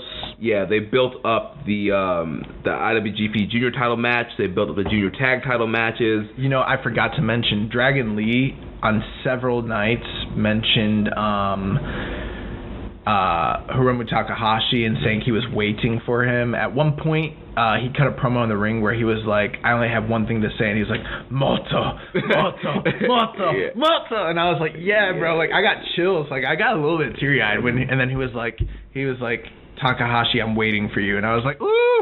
And something else with Dragon Lee, there was either one or two matches where he was in there with Namagage Desperado. I remember last year there was that tease of them having a mask versus mask match, and they ran it. They just had some strong style exchanges in their matches. Yeah, that was on the 20th. That was a good 6-man. It was Caristico, Barbaro Cavernario, and Namahage against Auda, Soberano, and Volador. No, I'm sorry, that's the wrong one. We were talking about Dragon Lee. Yeah. What night was that? Was that the 16th? Might have been the 16th. Because I remember them like going at it basically. Yeah, they were like going at. They had like the strong style. kind of his day. It was the last night. It was the 21st. My bad. Yeah. That was the Guerreros and Namahage against Dragon Lee, Mystico, and Soberano. Yeah. That was a good match. Yeah. Namahage and Desperado and Dragon Lee, they started kind of like, I liked that. They were like kind of heating up their previous, feud that they had, during the Best of Super Juniors from last year. Dragon Lee actually, after that match, cut a promo in the back saying that he wanted to do a mask versus mask match this year. So, hey. He didn't say who, and then he said the other thing is he plans to win the IWGP Junior Championship this year, and he doesn't care what it's going to take. That's one of his main goals for the year.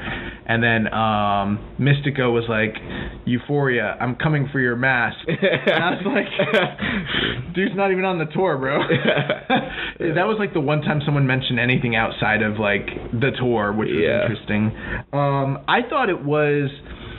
I thought that they came with a stronger roster than maybe any other year, but they had so few singles matches, and they've had better lineups as far as the actual matches in the past.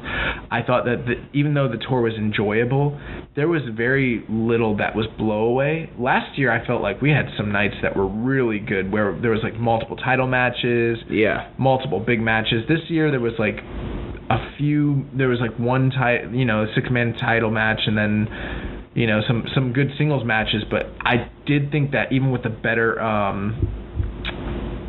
roster, they actually put on a weaker effort, and part of that might have had to do with the fact that they did more nights than they have in the past. Yeah, it's they kind of watered down. Because when they started Fantastic Mania, it was one night. Now it's a whole tour, and the tour is getting bigger. And it's they're kind of thinning it out. They could probably be giving us better shows if it was shorter. Maybe, I'm not sure. One other thing though is I did like that they were integrating a lot of the New Japan guys, but you notice some of the bigger stars like Okada, Tanahashi, who are usually on this tour, they weren't featured on the whole tour. Right. And I like to see the only real top guy that was here was Naito. And LIJ really wasn't a focal point like they've been on other Fantastic Mania tours. I feel when they have Rush on there, it's more of a kind of a focal point. Yeah, so I thought that was interesting.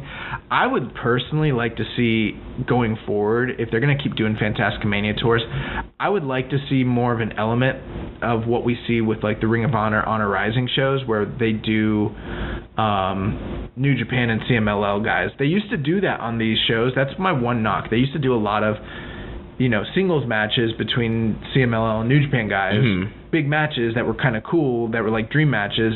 Now it's kind of more like a CMLL tour that features some New Japan guys. Right. And I think that is one thing that's kind of turning some of the New Japan fans off from the tour. I thought the tour was enjoyable. It wasn't a chore to get through, but I mean, how cool would it be to see I don't know, Dragon Lee. I don't even know. I don't know if I have a good match to throw out there, but Okada versus Volador. Yeah, exactly. Something like that. Maybe that's too big of a match, but something like that. You know what I mean? Ishii versus Caristico. Yeah, and I understand why some of the New Japan guys are not on the tour, because they're getting their break before New Beginning after a long year, and I get it. But I would like to see some matches like that, personally. I mean, that's what I think would be cool, as opposed to seeing night after night, six-man tag, six-man tag, six-man tag, and it's all the same guys fighting the same guys, Right. Or maybe Ultimo Guerrero against Ishii. Oh my god. Yeah, you see what I'm saying? Yes. Yeah, something like that would be really cool, right? Yeah. So that's the kind of stuff I would like to see going forward. I don't know. Yeah, those are all great suggestions, and so we'll see what they do for next year's Fantastica Mania. But I will say this, guys. Every year we say it, don't sleep on Fantastica Mania. I know that there's other podcasts that are oh, it's just, fodder.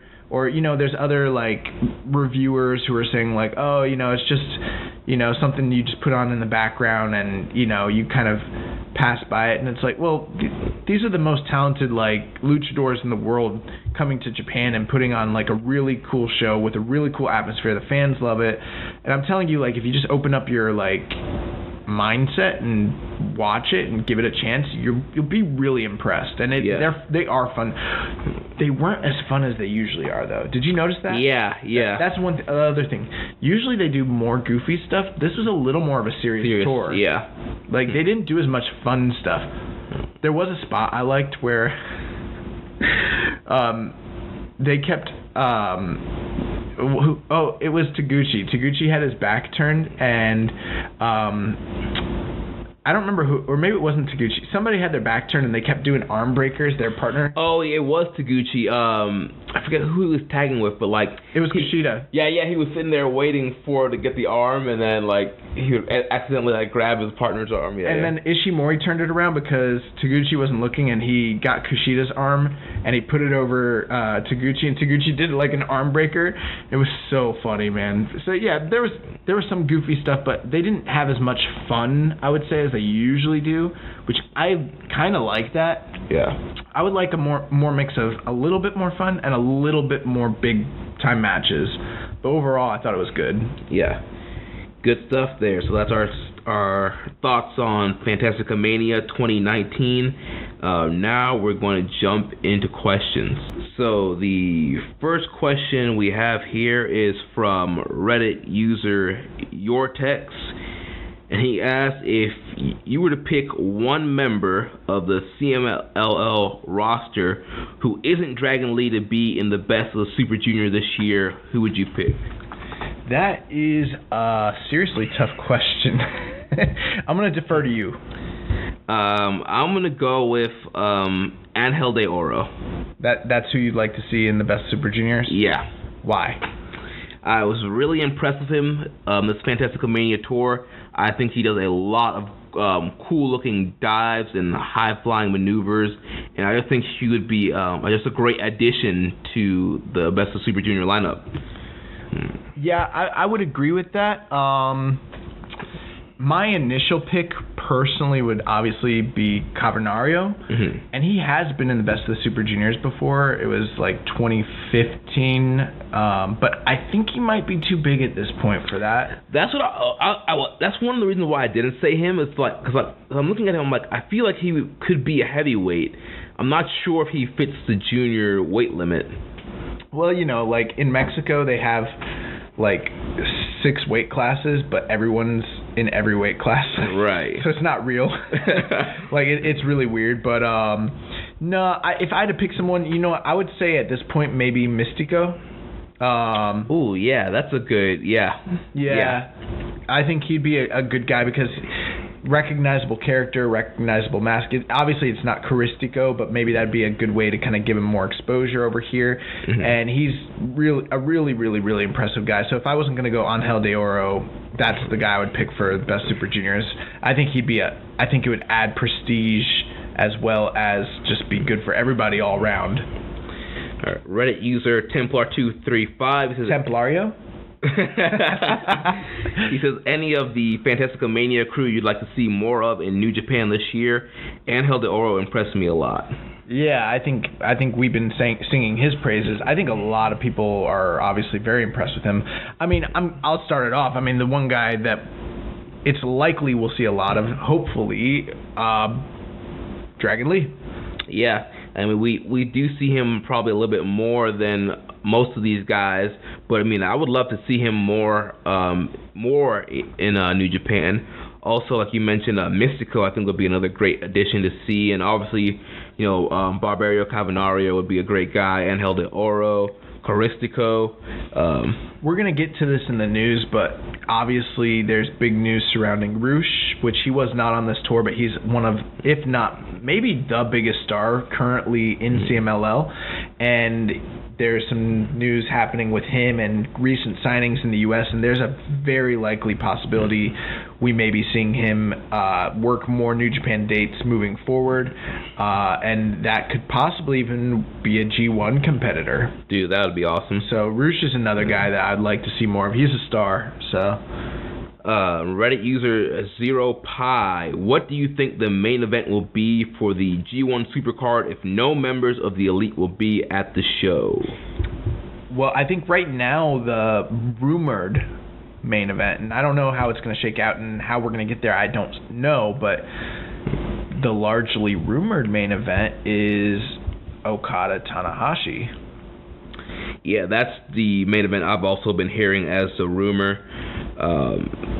So again, I mean, we have no real idea of what it could be, but what it's going to be, but that's what I've been hearing, Okada Tanahashi. My assumption is that even though it's a co-branded event, I think the Ring of Honor title or whatever big, program that they put on, and with some of the recent signings they've made, they have all the time in the world and all the talent in the world to do something big for MSG. But I think that the IWGP title will get the preeminence on the show just because the fact that New Japan's the bigger company. I would be surprised if they headlined with the Ring of Honor title. Although, again, this is the same company that headlined Supercard of Honor last year with Dalton Castle and Marty Scurll instead of Omega and Cody. Yeah. So anything's possible. So, we could be talking about a Ring of Honor world title main eventing. Right, and a lot of people are forgetting, this is a co-branded show, Ring of Honor and New Japan. Like, there's going to be a lot of Ring of Honor guys featured on this card. I think a lot of people are thinking it's going to be like some sort of split where it's like 70-30 or something like that. Mm-hmm. I really don't think it is. I really think it's going to be 50-50. A 50-50 split. Mm-hmm. And I've heard other podcasts and other people speculate because the star power with New Japan and stuff that it's going to be, there'll be more like credence given to New Japan. I don't think it's going to be like that, man. Yeah. I really think it's going to be a 50-50 split. Now, I think that they're going to come hard and heavy with a really good card, and I don't think we're going to get like the same caliber of card that we got with Supercard last year. I think it's going to be better, or it needs to be anyways. But with that being said, I mean, you're still getting half Ring of Honor. Right. You're going to get Jay Lethal. You're going to get the Kingdom. The Briscoes. But then again, they got a lot of new and exciting guys there. Yeah. Bandito. Roosh. Yeah. Jeff Cobb. Yeah. All sorts of guys. So, I mean, it's going to be exciting. But, yeah, I'm going to say right now, to headline the big match that's never been done in the U.S. that is worthy of that, if we don't have any elite guys, I think Okada and Tanahashi makes a lot of sense. I think I don't think that that's them blowing anything, because that match has been done so many times where it's like, if they've already sold out the card, but they need something that can headline, and you don't want to throw away a match. Right, you want something memorable. You want something memorable, but you also don't want to throw away something that you could have drawn a Tokyo Dome with. You know what I mean? Or Dominion. Or a Dominion or whatever. I think that, to me, in the U.S. for that show, provided that they're the two guys at the top, that's the match that makes a lot of sense. Now, the one thing we got to keep in mind is whatever the IWGP title match is going to be, it's most likely going to be whoever's the champion going into April versus whoever wins the New Japan Cup. So in this scenario, I'm going to assume that either Okada or Tanahashi has won the New Japan Cup, and one of them is the champion. And, there's still the whole Jay White factor. We don't know how that's going to play out. So that's another thing to keep in mind. We could be seeing a Jay White title defense depending on if he's the champion at that point or not. Yeah, we could. Reddit user Undoubtedly Dean asked, do you think Sekimoto could ever be an active member of the New Japan roster? And who would you most like to see him face off against? So I don't know who this Sekimoto that you speak of is. I think he's talking about Daisuke. Yeah, of course he is. That's what I thought he was talking about. I love Daisuke Sekimoto. Yeah. My God. Yeah, I don't know if he ever would be, but I think New Japan needs to make some big signings this year. Yeah. So I know the whole honor thing and the whole freedom and him being a freelancer and all that is important, but with the current climate, it's time to go to war, and it's time for them to start signing some big name talent. And Daisuke Sekimoto is one of those guys that I'm like, they should go out and get him. Yeah, dude, this guy's great. I mean, we saw him live last year at WrestleMania weekend in New Orleans against Keith Lee. I mean, this guy's just a monster, and he'd be a great pickup for them this year. If there's one person I'd like to see him wrestle in New Japan personally, Shingo Takagi. Oh my. They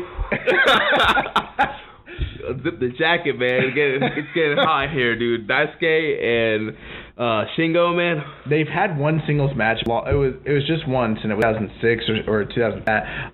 Him and Ishii. That's another match. Oh, yeah. Guys, Jeremy's losing. Like, Jeremy's about to pop, bro. Dude, I'm popping all over the place, man. Yeah, dude, that would be amazing. Yeah, so, I mean, I think they should sign him. I think that they need to go out of their way to get some new talent in 2019. He's a guy that I think they hypothetically could get, and that's who I'd like to see him. Who's someone you'd like to see Sekimoto go against in New Japan? Obviously, you mentioned two great ones with Ishii and Shingo. Goto. That would be so a motivated Goto. That would be really good. That would be really good. I'd like to see him wrestle like Okada. Yeah, Tanahashi, Ibushi. Yeah. Like, throw him in the G1. Put him in the G1. Put him in that, the B block where it's, you have killer block. Yeah, the killer block. Yeah. Our next question comes from Muzza_44. Name a realistic tag team that you would want to win the Never Six-Man Tag Team Championships. Okay, Muzza, does anybody want anybody to win the Never Six-Man Tag Team Championship? Oh, my gosh. A realistic team that I honestly, I actually gotta be honest. I know I said that jokingly, but I don't know that there's a team that I care about winning that title. Who's the champions right now? The current champions are the Bullet Club, OG, Tama Tonga Tangaloa, and Taiji Ishimori. Which I think on the road to new beginning, there's a rematch against Taguchi Makabe and who's the third guy on their team? Taguchi Makabe. Yano, yeah. For me, I think it'd be cool to strap up LIJ some more. Why not do Shingo, Evil, and Sonata? I'm just going to throw it out there because they're a trio that wrestles together all the time, and it doesn't look like necessarily right now they're going to be placed in any sort of junior situation, so why not give it to Roppongi 3K? Show Yo and Rocky? Yeah. Roppongi 3K. Yeah. Yeah, I would like that. That would make sense to me. Yeah. Next question comes from Maserati. He says, what are you guys looking forward to the most in New Japan Pro Wrestling in 2019? What new talent acquisitions do you think they're going to make? Hopefully these aren't questions you've already answered. Those are great questions and difficult questions. What are we most looking forward to in New Japan in 2019? The first thing that comes off the top of my head is just the dual Wrestle Kingdom nights. Especially considering that we're planning on traveling. Well, I guess that's 2020. Yeah. So 2019, I mean, the first night of the G1 being in Texas, I think that's kind of a cool thing. I'm interested to see how that's going to come together. That's very exciting. For me in 2019, I think that the G1 climax is what I'm most looking forward to of anything. There's so many uncertainties going into this year right now. I don't know what to expect with the whole Switchblade situation. I don't know what to expect with Okada and Tanahashi, or if Omega's even still part of the company. Right. But with how many talented guys they have, for me, it's got to be the G1. Like, that's, especially with the idea that Will Ospreay is going to be in it probably this year. The whole entire G1 sounds very exciting to me. Yeah. I'm also looking forward to Dominion, because like we mentioned during our Wrestle Kingdom talks that I feel like another big show could beat Wrestle Kingdom for Show of the Year. In our awards, for the 2018 awards, Dominion beat out Wrestle Kingdom 12.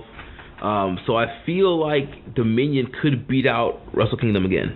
Possibly. As far as talent acquisitions, do I think that who do I think they're going to get?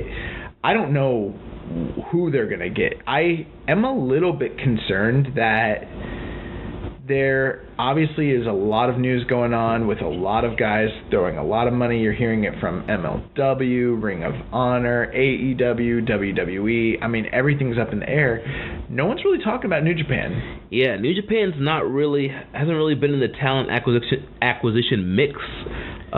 They did talk earlier last year about, their increased revenue and how they were planning to make bids and offers on top guys, and that this was going to open up more opportunity. But I think what they're really partially waiting for is to see what happens with AEW. Mm-hmm. I think that's something. But New Japan, we've criticized them in the past for having some antiquated business practices, and I think that they are a very conservative company.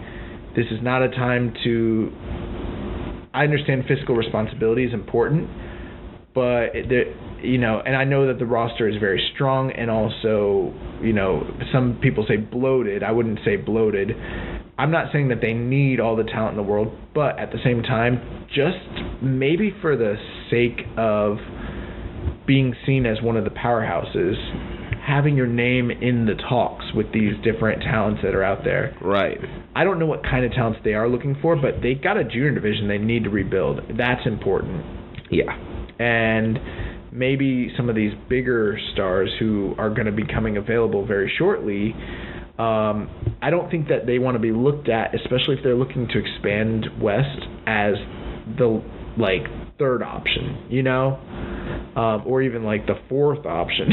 Yeah. You kind of want to be seen as the place where people want to go to work. I know that the kind of money they're throwing to a Jericho isn't something that they're going to throw at everybody. So I don't know what kind of offers they are willing to make. We've seen with companies like MLW, they're willing to throw everything it takes to get certain guys. Yeah. On the flip side, though, with their strong relationship with Ring of Honor, the relationship with CMLL, Rev Pro, they've got a stack of guys on deck. They could easily cycle in guys from those promotions, and so it's not like they're in trouble or anything. But I think for the sake of even just appearance, the way that people perceive New Japan, you want to be perceived as one of the big players. Yeah. So I don't have any idea of who they could acquire. I mean, do you have any inclinations of guys that maybe they would or should pick up or anything like that? Well, like we mentioned earlier, I mean, Daisuke Sekimoto would be a great guy to pick up. But, outside of that, man, I can't think of anybody that they would have on their radar that's not already, potentially being signed. I mean, there have been a lot of top free agents the last few months, and a lot of them are either going to WWE or AEW right now. Hey guys, here's one thing too you got to keep in mind, and it's important, and it's something that New Japan does on a level that most of these other companies are not doing, and it cannot be overstated enough. The Lions, the Young Lions system really works. And yeah, dude, I saw a clip of the Great O'Karn killing it in Rev Pro. Man's got hair now. Yeah, he was looking kind of fat. But I saw him hit somebody with this giant chokeslam. I guess he's undefeated over there. Okay, I didn't. Yeah. So he's on some sort of undefeated streak. But I mean, we're still waiting for those guys to come back. So we're all the other companies are who can we get? Who can we get? And it's New Japan's we got Narita, we got Umino, we got, Oka, we got Kawato. They got lots of guys that they're building up, and then they're also building up these young lions over here in the West that we don't even really know about yet, with Shibata. So it's an exciting time. Everyone's jumping, everyone's signing and all that, but New Japan's building, and that's something a lot of other companies are not doing or able to do. I mean, how many guys came out of the PC Center that were built that are for every one Roman Reigns there's how many hundreds of guys that didn't make it. Yeah. Yeah. So I mean, that's one thing to keep in mind, that this company really does build stars where other companies don't. That's important. Eater_of_bread asked, if Omega does leave or step back to only limited dates with New Japan Pro Wrestling, who would you most like to be positioned as the Gaijin ace? Jay White, Will Ospreay, Zack Sabre Jr., Juice Robinson, or other? I think Zack Sabre Jr. is a guy I would like to see positioned as a Gaijin ace, but based off of the push and promo materials, Jay White is clearly the guy that they're positioning as the new Gaijin ace. I agree to an extent, but I think that Juice is someone that they are going to be investing in long term, and I wouldn't be surprised if he's in that sort of role. Yeah. You know? Mm-hmm. I think a lot of people are very concerned because Jay White is the one who's kind of been put there for now, but I think as Jay has been elevated, Juice is his natural foil.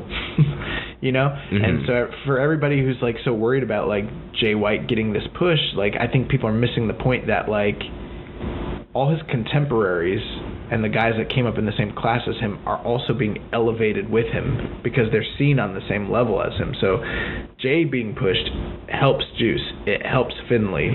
Those guys are all considered as part of the... They're almost like the foreign Gaijin Musketeers. Yeah. I just think, obviously, Jay is the guy that they're going with. Like, yeah. he for now, he just is. And, I mean, you know, do I think that Will, Zach, and Juice are more talented in the ring than him? Like, yeah. But he is the most convincing and compelling heel that they have at that role, and he's doing a great job. And, I mean, we'll see what happens. I mean, we talk about, like, a Gaijin ace, and, I mean, I guess they always do have, like, a top Gaijin, but, you know, the closest to being a real ace they ever had was like Kenny, and I don't know if any of these guys are going to get to that level. Yeah. You know, so we'll see. But, I mean, I love Will Ospreay. I'd like to see what Will has, you know, does next. Especially, you know, Will Ospreay in openweight/heavyweight kind of role. Especially with them making more of a push to break into the European and British market. Yeah, that big London show they have coming in August. I think Ospreay and Zack Sabre are going to play a big role into that as well. But I mean, like, for me, I'm not someone who's like, I'm not really attached to any of these guys. I like all four of them, to be honest with you. Like, I really do. I think there are things I could say that are negative about all four of them to kind of pull back, and there's positives I could say about all four of them at all at the same time, you know. And I don't think any one of them is really like the complete package, the way that I thought Kenny was. Right. Yeah. Personally, totally agree with you on that one. But I think Jay, as far as a character, is the guy that makes the most sense for the time being. For right now. For what they're doing. Yeah. So next question comes from Reddit user JQNCG. What should be Naito's path this year? That is an interesting question. I don't know, man. What do you think? Like, do you think Naito is going to... I think Naito at some point is going to get to the heavyweight title picture. He's got to. Mm-hmm. Do you see him as being someone who goes titleless all year? And hypothetically, say, wins the G1 and then challenges for the belt in the Dome next year? Or do you see him as being someone who picks up the title at some point in the year and then has a title reign throughout this year, maybe even leading into the Dome as the champion? For me, I'm getting more of a feeling that he's going to win the G1 and challenge for the title at one of the Wrestle Kingdom nights. That makes a lot of sense to me. That's kind of what I'm seeing as well. So, like, let's say, okay, so we kind of understand his path at that point. Starting after Dominion, he's going to be in the G1, he's going to win it, he's going to defend his briefcase, and then he's going to go and face the champion, hypothetically, maybe even an Okada. Yeah. Only because that would be good storytelling, because it would be their third main event. He's never been able to beat him in the Dome, giving him the big win everyone's always wanted. That would be a good path. coming into February for New Beginning, what's his path between now and the G1? So between now and Dominion, what's that path? That I'm not as clear on. Because, I mean, we got this big defense of Taichi coming up. I mean, that's going to set up so many things. Because either, A, he beats Taichi, keeps the IC... I would say he keeps the IC belt and probably drops it at Dominion. So he holds the title, defends it all the way up to Dominion, takes a loss at Dominion, then turns around and wins the G1. Yeah. Or that's a strong way to book him all throughout the year. The only thing that concerns me is having him lose on a big stage like, say, Dominion. Right. Although there is sort of that like Bret Hart losing at SummerSlam sort of feel to that. You know what I mean? Yeah. And it could be one of those situations. Let's just say, for example, it's Sabre. Sabre beats him for the belt at Dominion. They face each other in the G1. He gets his win back, beating Sabre. Maybe even on one of the big nights. Yeah, let's say the Dallas night. First night in the B block, he beats Sabre. He gets the win back. He wins the G1. He doesn't need a rematch because he already beat Sabre, and he's going to go challenge for the IWGP title.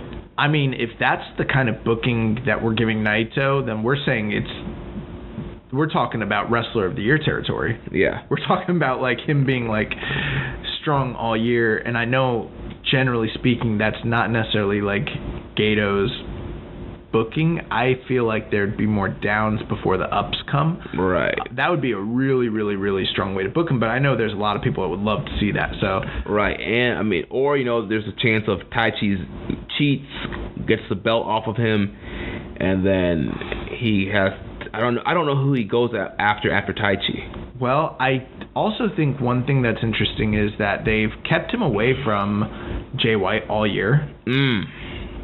And last year as well.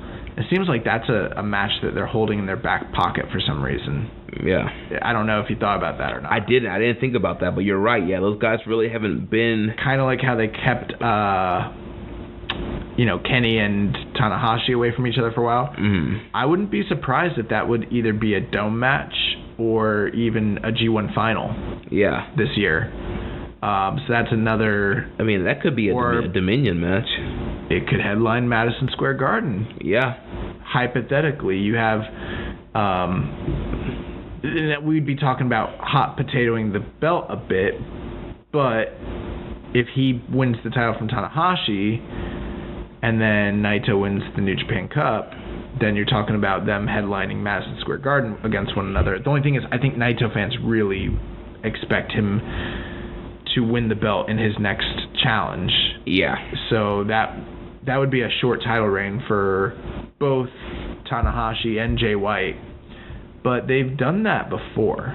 You know what I mean? They did that with Tanahashi and AJ Styles a few years back before Okada's title reign, so it's not like they've never done that before. Yeah, so definitely a possibility. Another question concerning Naito and LIJ comes from Twitter user Devin Ashman at D7Dog. Do you think New Japan Pro Wrestling has an idea where to go with Naito? Feel like we're getting a Los Ingobernables de Japón battling Suzuki-gun year. I don't think that we're getting an LIJ Suzuki-gun feud. That's pretty much the matches we're all getting for the New Beginning tour, right? Right. So if you guys remember last year, we started out the year with a big feud between LIJ and Chaos, and then yes, there was a lot of smaller feuds throughout the year between those guys, only because you have top guys all across both factions and they're going to be vying for titles. But it wasn't like a major theme of the year, Chaos and LIJ, the way it had been in years past. But we started off the New Beginning tour with nothing but straight, LIJ versus Chaos matches. And I think this time last year, most people would have said the same thing. It feels like we're about to have a whole year of LIJ and Chaos, and then we didn't. It pretty much was just a follow-up from New Year's Dash and then a blow-off. Yeah. The rest of the year, they were both of them were involved in their own things. Chaos doing their Civil War and imploding and all that, and then Suzuki-gun and LIJ. So I think that this LIJ Suzuki-gun is feud that we're getting right now, this iteration, it's just for New Beginning. and I think both teams are going to move on after this. That's my opinion. Yeah, and I definitely think, as far as this first question, I do think they have a plan for Naito this year. And it's I think it's going to be some of what we just talked about in the previous question. I think a lot of what they did with Naito last year was planned out, so that I don't think that they've just been booking him aimlessly. I think that they're too smart for that. If we're to believe the reports about Gato, apparently he books 2 years in advance. Yeah, apparently he has a little notebook that he has like 2 years booked out. And obviously you gotta imagine a guy like Naito being one of the pillars of the company. Mm-hmm. They've got a plan for him. So yeah, I think that they have an idea where they're going with Naito, and I think that championship gold is on the horizon. That's the one thing I would say I look forward to. That's something I look forward to, a Naito title run, because I think whether it's this year or next year, we're getting a Naito title run, and I think it's going to be a prolonged one too. Yeah. All right, next question, Reddit user, why did you do that, bro? Early New Japan Cup pick.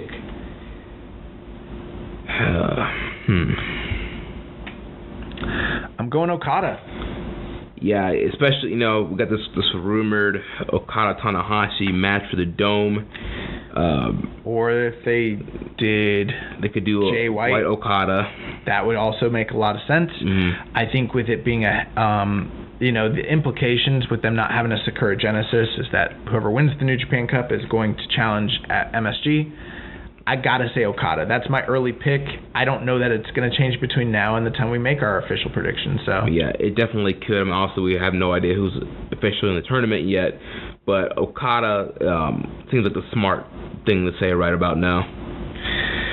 Jimmy Spammer has asked us, at JSpammer1, do you have recommendations for what might be the top shows during WrestleMania weekend? Oh my God. Having a hard time deciding between Rev Pro and WWN Super Show. Not going to NXT, but we'll be going to G1 Supercard, so might be seeing a different set of people at WWN. So, Jimmy, we are having the same question as you. We have literally, for weeks now, been trying to figure out what our game plan is going to be for New York. We've finally got our lodging locked in for the trip, so we have a place to stay. We are going to G1 Supercard. We're also going to NXT. We're going to take over New York. So we got those two big shows out of the way. But as far as the smaller shows throughout the weekend, there are a lot of options. So, just to kind of give you a very concise and brief rundown. So you've got there's essentially 4 main groups that are running shows WrestleMania weekend, when in the past there's usually only been 2 main groups. So you've got the Joey Janela GCW group. They're based out of White Eagle Hall in Jersey City, basically, right? Yeah.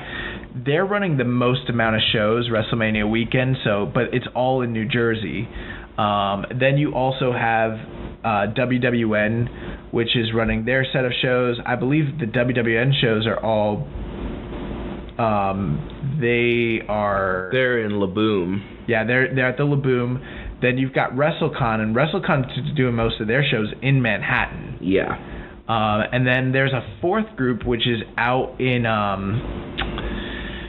they're in Queens, and I don't know who's really associated with them, but it's just a bunch of non-affiliated indies.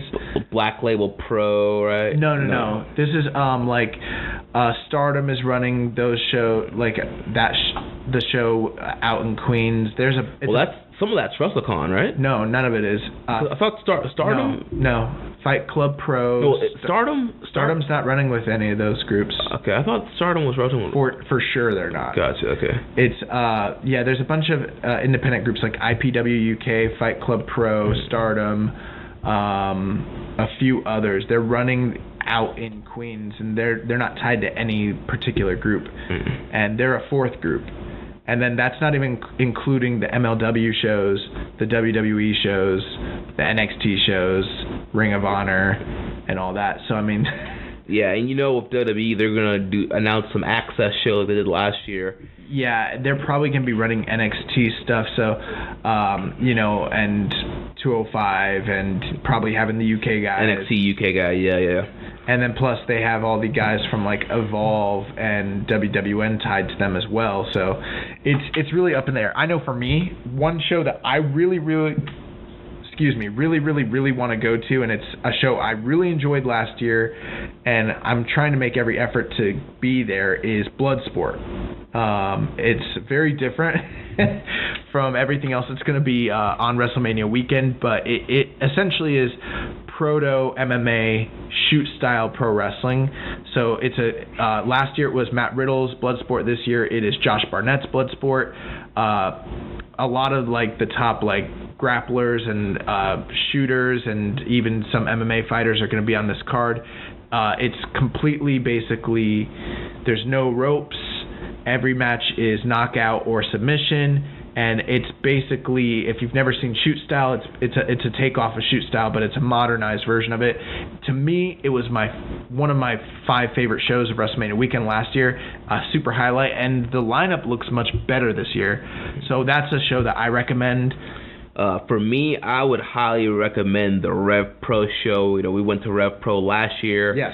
It was a great show. We saw the big title change with Ishii beating Zack Sabre Jr. I have a feeling that Rev Pro is going to be another great show this year. You know, you have the bastard Pac in the title mix right now. And you got Dragon Gate guys that are going to be a part of WrestleMania weekend. So I definitely think Pac is going to be a part of that Rev Pro show. Sabre will be a part of that show. Ishii will be part of that show. So I have a feeling that once again Rev Pro will be another great show to go to. Yeah, and I mean, Stardom's going to be out there. DDT is going to be out there. WXW is going to be out there. If you can finagle your way into one of those spring break shows, I don't know how you're going to. Yeah, we went to spring break last year. You know, Effie's in the clusterfuck. He is? Yeah, he made the announcement. Oh my gosh. I'm his rib boy, you know. So. He keeps you up on the up He keeps and up. me, he keeps me updated. Oh my gosh. There's so, and then WWN has their super show. WrestleCon has their super show. Yeah, dude, the WrestleCon Super Show is usually one of the better shows of the weekend. I think, you know, if you're going to be there on Thursday, I would definitely recommend going to the WrestleCon Super Show. You know, no matches are announced right now, but I mean, they got the Lucha Bros, and they got a lot of top indie guys that are left that are going to be on that show, and they're usually some kind of like surprise kind of stuff they do for that show. WrestleCon's going to be having a lot of the Dragon Gate guys on their shows as well, so that's something to keep in mind. Mm-hmm. Also, the Evolve show may be great. We don't have anything announced yet, but I mean, they've been implementing some of the top NXT talent that's out there. Right. So I'm assuming that some NXT guys will be on there. You know, there's only 5 spots on TakeOver New York, and you got a ton of talent in NXT, so you got to give them some paydays somehow. So I could see, obviously, Ono has been working Evolve, pretty much every Evolve show. I could see Ono having a big match, and then anybody else that's not going to be used on TakeOver could be. The one thing I will say, though, is like that GCW group out in Jersey, even though they have less conventional shows, they're the one group that literally the whole weekend, every single time slot, they have consistent shows with tons of unique and diverse talent. And so I know we had talked about like maybe just going to one spot and just sticking with one group. We won't be doing that, mostly because most of these groups are running less shows than they normally have. But GCW, if you want to fill your whole time up with wrestling, you might want to just go to Jersey and stick with the GCW guys, and they have Black Label Pro and all these other companies, and you know, that's one option that makes a lot of sense, and they're also running cheaper shows. That's another thing too, is like a lot of these New York shows. Yeah, the prices are up from New Orleans. They're so much higher. They're like double. Yeah, I mean, we can get into, you know, general admission show last year for what, $20, $25 bucks. 25. Now it's like double. Now it's like 40, $50 bucks to get into these shows. So, you know, also the MLW show might be worth checking out. They've got the second night, that big the Battle Riot. They have and then the night before they're doing LA Park against Pentagon Jr., the rematch from which won their match of the year for 2018, the first matchup. Both of those are going to be Fusion TV tapings. Here's another thing, though, to keep in mind. WrestleCon will probably be having New Japan talent on their shows. So that's another reason why you might want to go to like the WrestleCon Super Shows, things like that, because if you are a New Japan fan, they're probably going to be having like Suzuki and Tanahashi and guys like that. And if you don't get a chance to go to the Ring of Honor shows and all that, you still get a chance to see these guys in action. Rev Pro is definitely going to be having New Japan guys on their shows. Last year they had a ton. So right. I mean, last year we saw Ishii wrestle 3 times that weekend. Yeah. We saw Tanahashi wrestle twice. 3 times. 3 times also? Yeah. We saw Ospreay wrestle a bunch. 2 times, 2 or 3. No, actually, we saw Ospreay a lot. I saw Ospreay in almost every show I was at. Yeah, that man was traveling, literally opening one card and main eventing another card. I would say if you're trying to figure out what you want to do, look at the actual physical locations where these shows are and the times to try to space it out. Look at the prices. And you'll have to make some tough decisions because it's not going to be easy like it's been past WrestleManias where you could... I went to 13 shows last year. That's not happening this year. Like me and Jeremy are sitting here thinking like, yo, we're going to have to make some really tough decisions about what shows we can and cannot make or even afford. Right, yeah. So... also be on the lookout for Joe Lanza's Path of Greatness. I'm so interested to see what his Path of Greatness is because I'm like, he's going to be like, F New York, F these companies, because they really have thinned out the talent roster with doing so many shows with less guys available. Like, in some ways, like, this WrestleMania weekend's more exciting, but in some ways it's not. I've looked at some of the lineups that have been announced, and I'm like, dude, there's no one available. Everyone's locked up by all these big companies. Right. And, the WXW show might be interesting to look at because, the deal with Walter signed, it looks like he's still going to be working at WXW. He's in the 16 karat gold tournament. So Walter's a guy that could show up at that WXW show. We'll see. Yeah. But that's going to do it for the questions, and we're going to go through the news super, super quick here. Yeah. So the first bit of news, TSN reveals the premiere date for Kenny Omega's documentary. Kenny Omega, when accepting the 28 Match of the Year awards for Tokyo Sports at their ceremony on January 17th, which he won for the Okada match at Dominion last year, said he would be on the stage next year, that he would not be on the stage next year, but that he would still be doing matches, that he'd still be on an international stage, and he's not sure. That he'd throw away the possibility of Tanahashi rematch, in 2019, so that they also with the Kenny Omega documentary, they were Meltzer was reporting on that, and he was basically saying that it was originally intended to be for HBO Canada, and now it looks like it's going to be for TSN, and it's being when is the date for that? Yeah, so it's an hour-long documentary, and it'll debut on Wednesday, March 27th, 7:30 p.m. Eastern Time. Yeah. The first early reports are that it's a really, really good documentary, so yeah. Be on the lookout for that. Hopefully it makes its way to the U.S. Yeah. Rush has signed an exclusive contract with Ring of Honor, which there had been reports that he was signing with MLW. And this story is kind of crazy. Yeah, so MLW had been using Rush and his brother Dragon Lee and LA Park. They've been using a lot of CMLL talents on their shows. Court Power MLW, he was trying to lock down Rush to an exclusive contract, but ROH offered the better deal.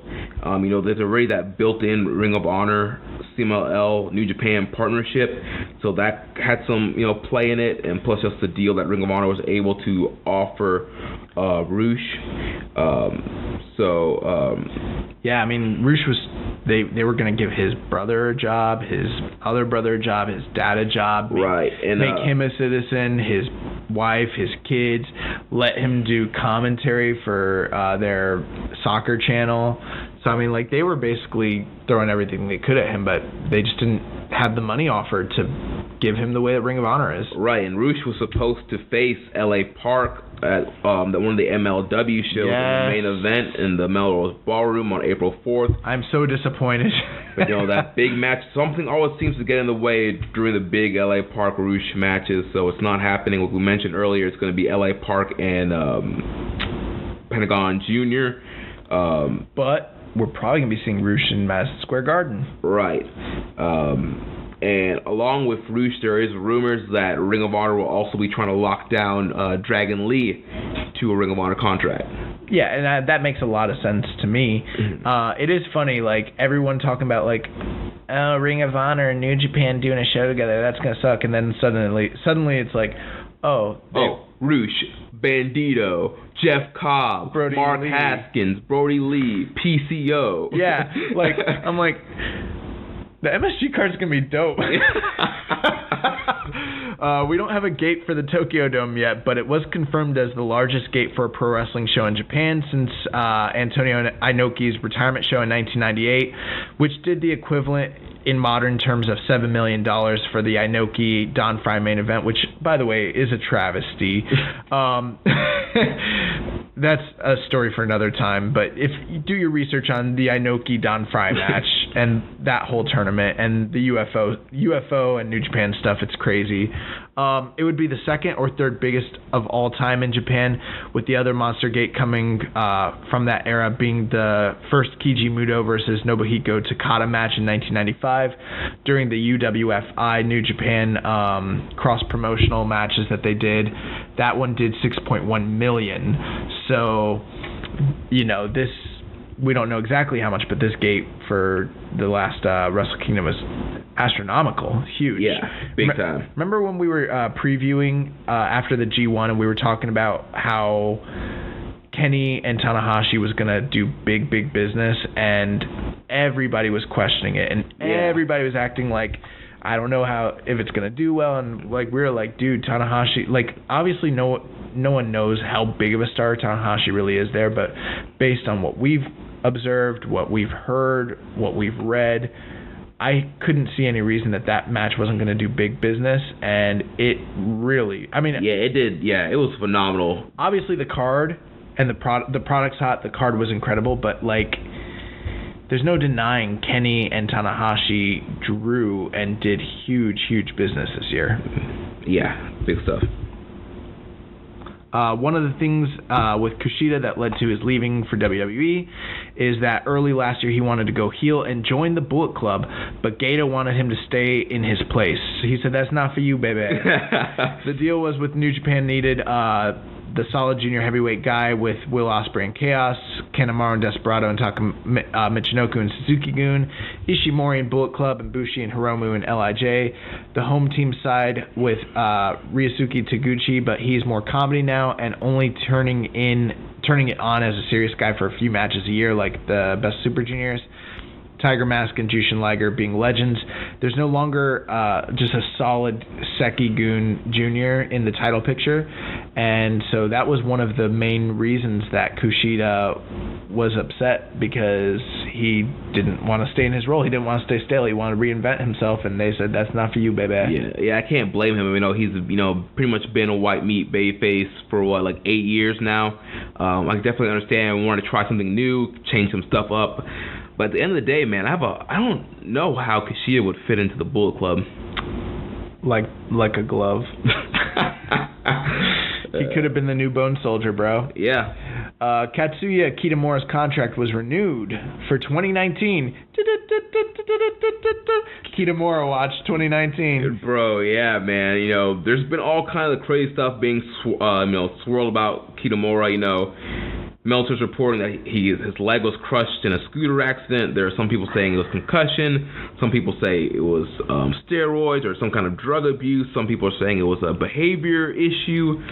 We have no idea what the actual story is, but... Well, he's been out, and New Japan does pay their guys their salaries when they're out, so has this guy been getting paid this entire time to be sidelined? It sounds like it, and 2019's got a new contract, which makes me think that we're going to finally see Kitamura back in New Japan action this year. You know what they should do? Bring Kitamura back, sign Sekimoto. Oh my God. And make him a tag team. Let him run roughshod over everybody. And you know what else they should do? Put face paint on him. Oh my gosh. Dude, what if they had, what if they had Kitamura win the New Japan Cup, but they're not going to have him go to MSG. Yeah, but I feel like Kitamura could come in and just, like, destroy somebody and, like, maybe get a huge monster push. Like, I could actually see that sort of thing happening. Yeah. So yeah, very exciting. We'll keep you posted. I mean, this Kitamura story is bizarre, bro. Like no one know. It's so hushed in secrecy. It's like, I don't know, man. Hiromu Takahashi is expected to return, but probably not soon. So we don't know the exact dates. But you know, he's saying he's at like 837%. Right. He needs to get to 1,000. He's almost there. Taka Michinoku is stepping down from his role in Kaientai Dojo, leaving the company. I guess that $0 per year salary was not going to help with it. So Toru Yano has the longest winning streak at the Dome with 6 years, all in tag team matches. So you know, maybe he can get the Undertaker treatment, keep that thing going. Right, yeah. And then Ring of Honor has revealed their first round matchups for their Tag Wars tournament. What's their Tag Wars tournament? I don't even know about this. So their Tag Wars tournament is taking place during the Road to G1 Supercard shows in Texas. So it's a kind of a tag team tournament they're doing. It's going to start in Dallas on January 24th. The last 3 round matches taking place in Houston on January 25th. The tournament's going to conclude in San Antonio on January 26th. There will be 2 3-way tag matches between the winners from the first 2 shows, with the winning teams advancing to the finals later on that night. The team that wins Tag Wars is going to receive a ROH tag title match at the 17th anniversary show in Las Vegas on March 15th. They'll also get a spot in the Crockett Cup tournament, which is being held in North Carolina on April 27th for the NWA. So the first round matches for Dallas, we have Jay Lethal and Jonathan Gresham taking on Mark Haskins and Hot Sauce Tracy Williams. We have Villain Enterprises, PCO and Brody King taking on the Kingdom of Vinny Marseglia and TK O'Ryan. Juice Robinson and David Finlay taking on the LA Young Lion team of Carl Fredericks and Alex Coughlin. And then in Houston, the first round matches are going to be Colt Cabana and Willie Mack replacing the injured Flip Gordon, taking on Kenny King and a mystery partner. We have Coast to Coast, LSG and Shaheem Ali taking on Eli Isom and Cheeseburger. Then we got the Bouncers, Bear City Bruiser and Brian Malonis taking on the Boys. Is that it? Yeah. There's no one else? That's it. That's the Tag Wars. Oh, bro, that sounds awful. We're sitting here talking about how great like things are turning around in Ring of Honor, and then I'm listening and I'm like, who's the tag? If I was going to give one tag team a monster push and make them into something, there's no tag team there that I would like really get behind.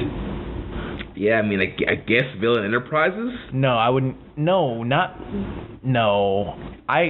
Me personally, I would get behind like a tag team that's like a tag team, you know, like the Fantastics.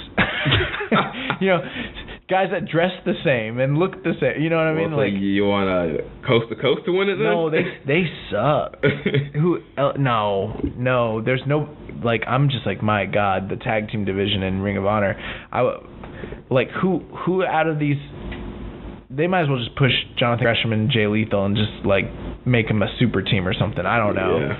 Ooh, that sounds bad to me. They got a lot of new stables. You got, Haskins and Tracy Williams representing Bloodline.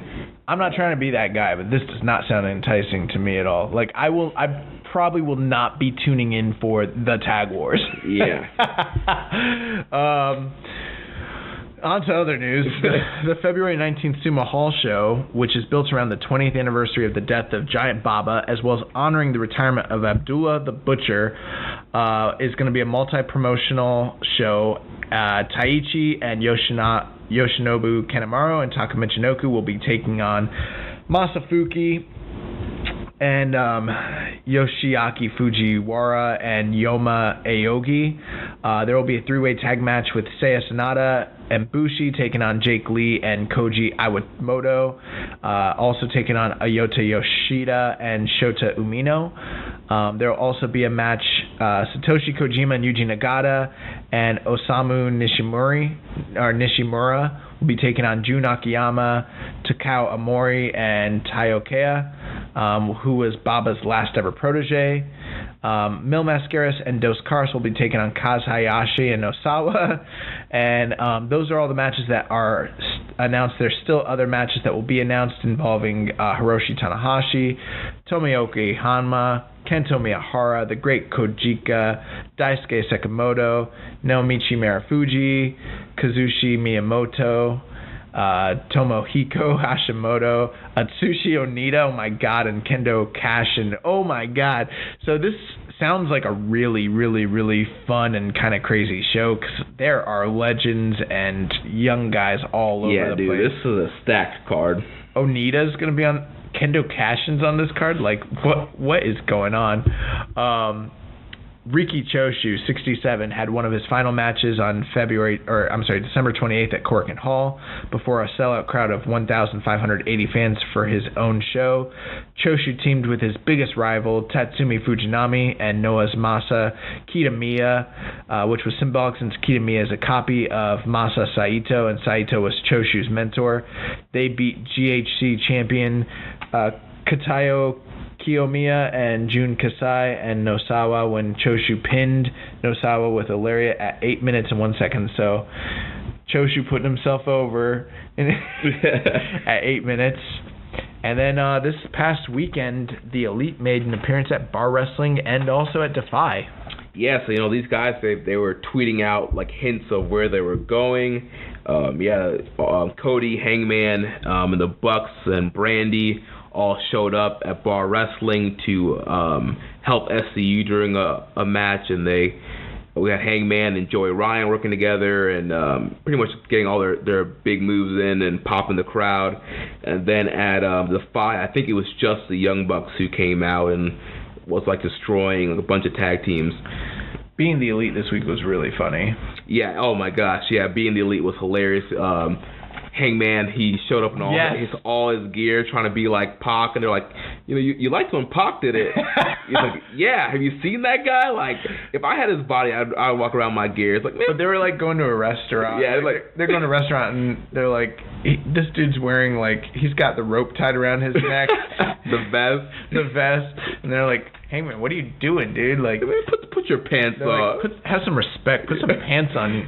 It's hilarious. You had Cody signing Peter Avalon. Oh, that was hilarious. For $1 million, and kind of poking fun at all the stuff that people are saying about them on the internet, like they're wasting money, they don't know what they're doing, and Cody signs Peter Avalon to $1 million, and the Young Bucks are like, what was that about? But Peter, I signed him for a $1 million contract. And then they had to fire him. Yeah, they're like, we just spent $50,000 on pyro. Like we can't afford $1 million contract for Peter Avalon. And then they brought him back and released him, and that was hilarious. Also, oh man, I forgot. Oh, the MJF stuff was really funny. Yeah, so they're doing this gimmick now where like MJF acts very nice in front of people when he's with Cody, and then as soon as Cody leaves, he goes into the MJF character and he's a total douchebag. That was so funny. He was being cursing out Kazarian. It looks like they're doing a new thing with Joey Janela where they're gonna be like, it's their first week, but it's probably going to be something along the lines of second. So last week, the week before, he did a football thing. Oh, that's right. Yeah. Yeah. So this is the second week. So every week, it's like, what's he going to do with his time off? And he sucks at everything that he does. So it's he tried being a magician this week and got fire in his face. So that's kind of funny. Now, do we want to talk about the big news? About the or how are we making that announcement? Is that something that we're going to let them make? Is something we want to kind of allude to, or is that something that's coming out on social media? I haven't really thought about it. And I know we've been keeping things kind of under wraps. Keeping things close to the vest. But here's all we'll say. Our days covering Being the Elite might be numbered. Yeah. I'm going to say this. This week, something on this network could be changing the universe. So that's what I'm gonna say.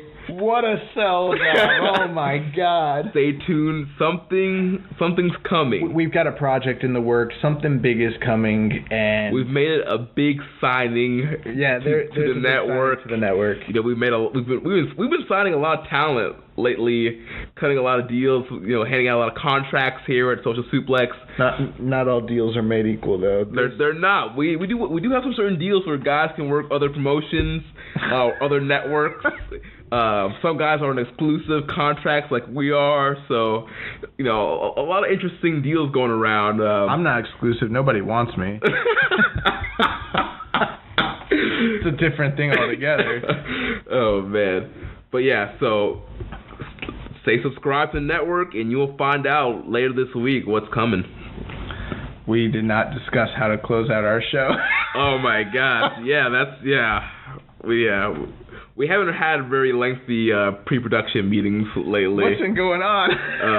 Well, this week the schedule's been kind of thrown off this week, yeah. Jeremy, take us home. Yeah. So next week we'll be back. We should be back on Tuesday next week, reviewing or previewing The Road to New Beginning, and of course answering your questions, covering all the latest news. Make sure you connect with us on social media. On Twitter, we're at KI Strongstyle. I'm at Jeremy L. Donovan. Follow us on Social Suplex at Social Suplex. On Facebook, we're facebook.com/Social Suplex. We're also in the Facebook group, The Wrestling Squared Circle, facebook.com/groups/Wrestling Squared Circle. On Reddit, I am the Pro Black Guy, and Josh is Keeping It Strong Style. You can email me, Jeremy, at socialsuplex.com if you want to be involved with Social Suplex. Make sure you check out all the other shows on the Social Suplex Podcast Network.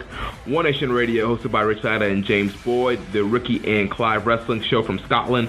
The Outsider's Edge, featuring Rance, Carl, and Kyle. Our podcast dedicated to independent wrestling. Grown Men Watch This Shit, hosted by Jeremy Tate and Chris Bryan.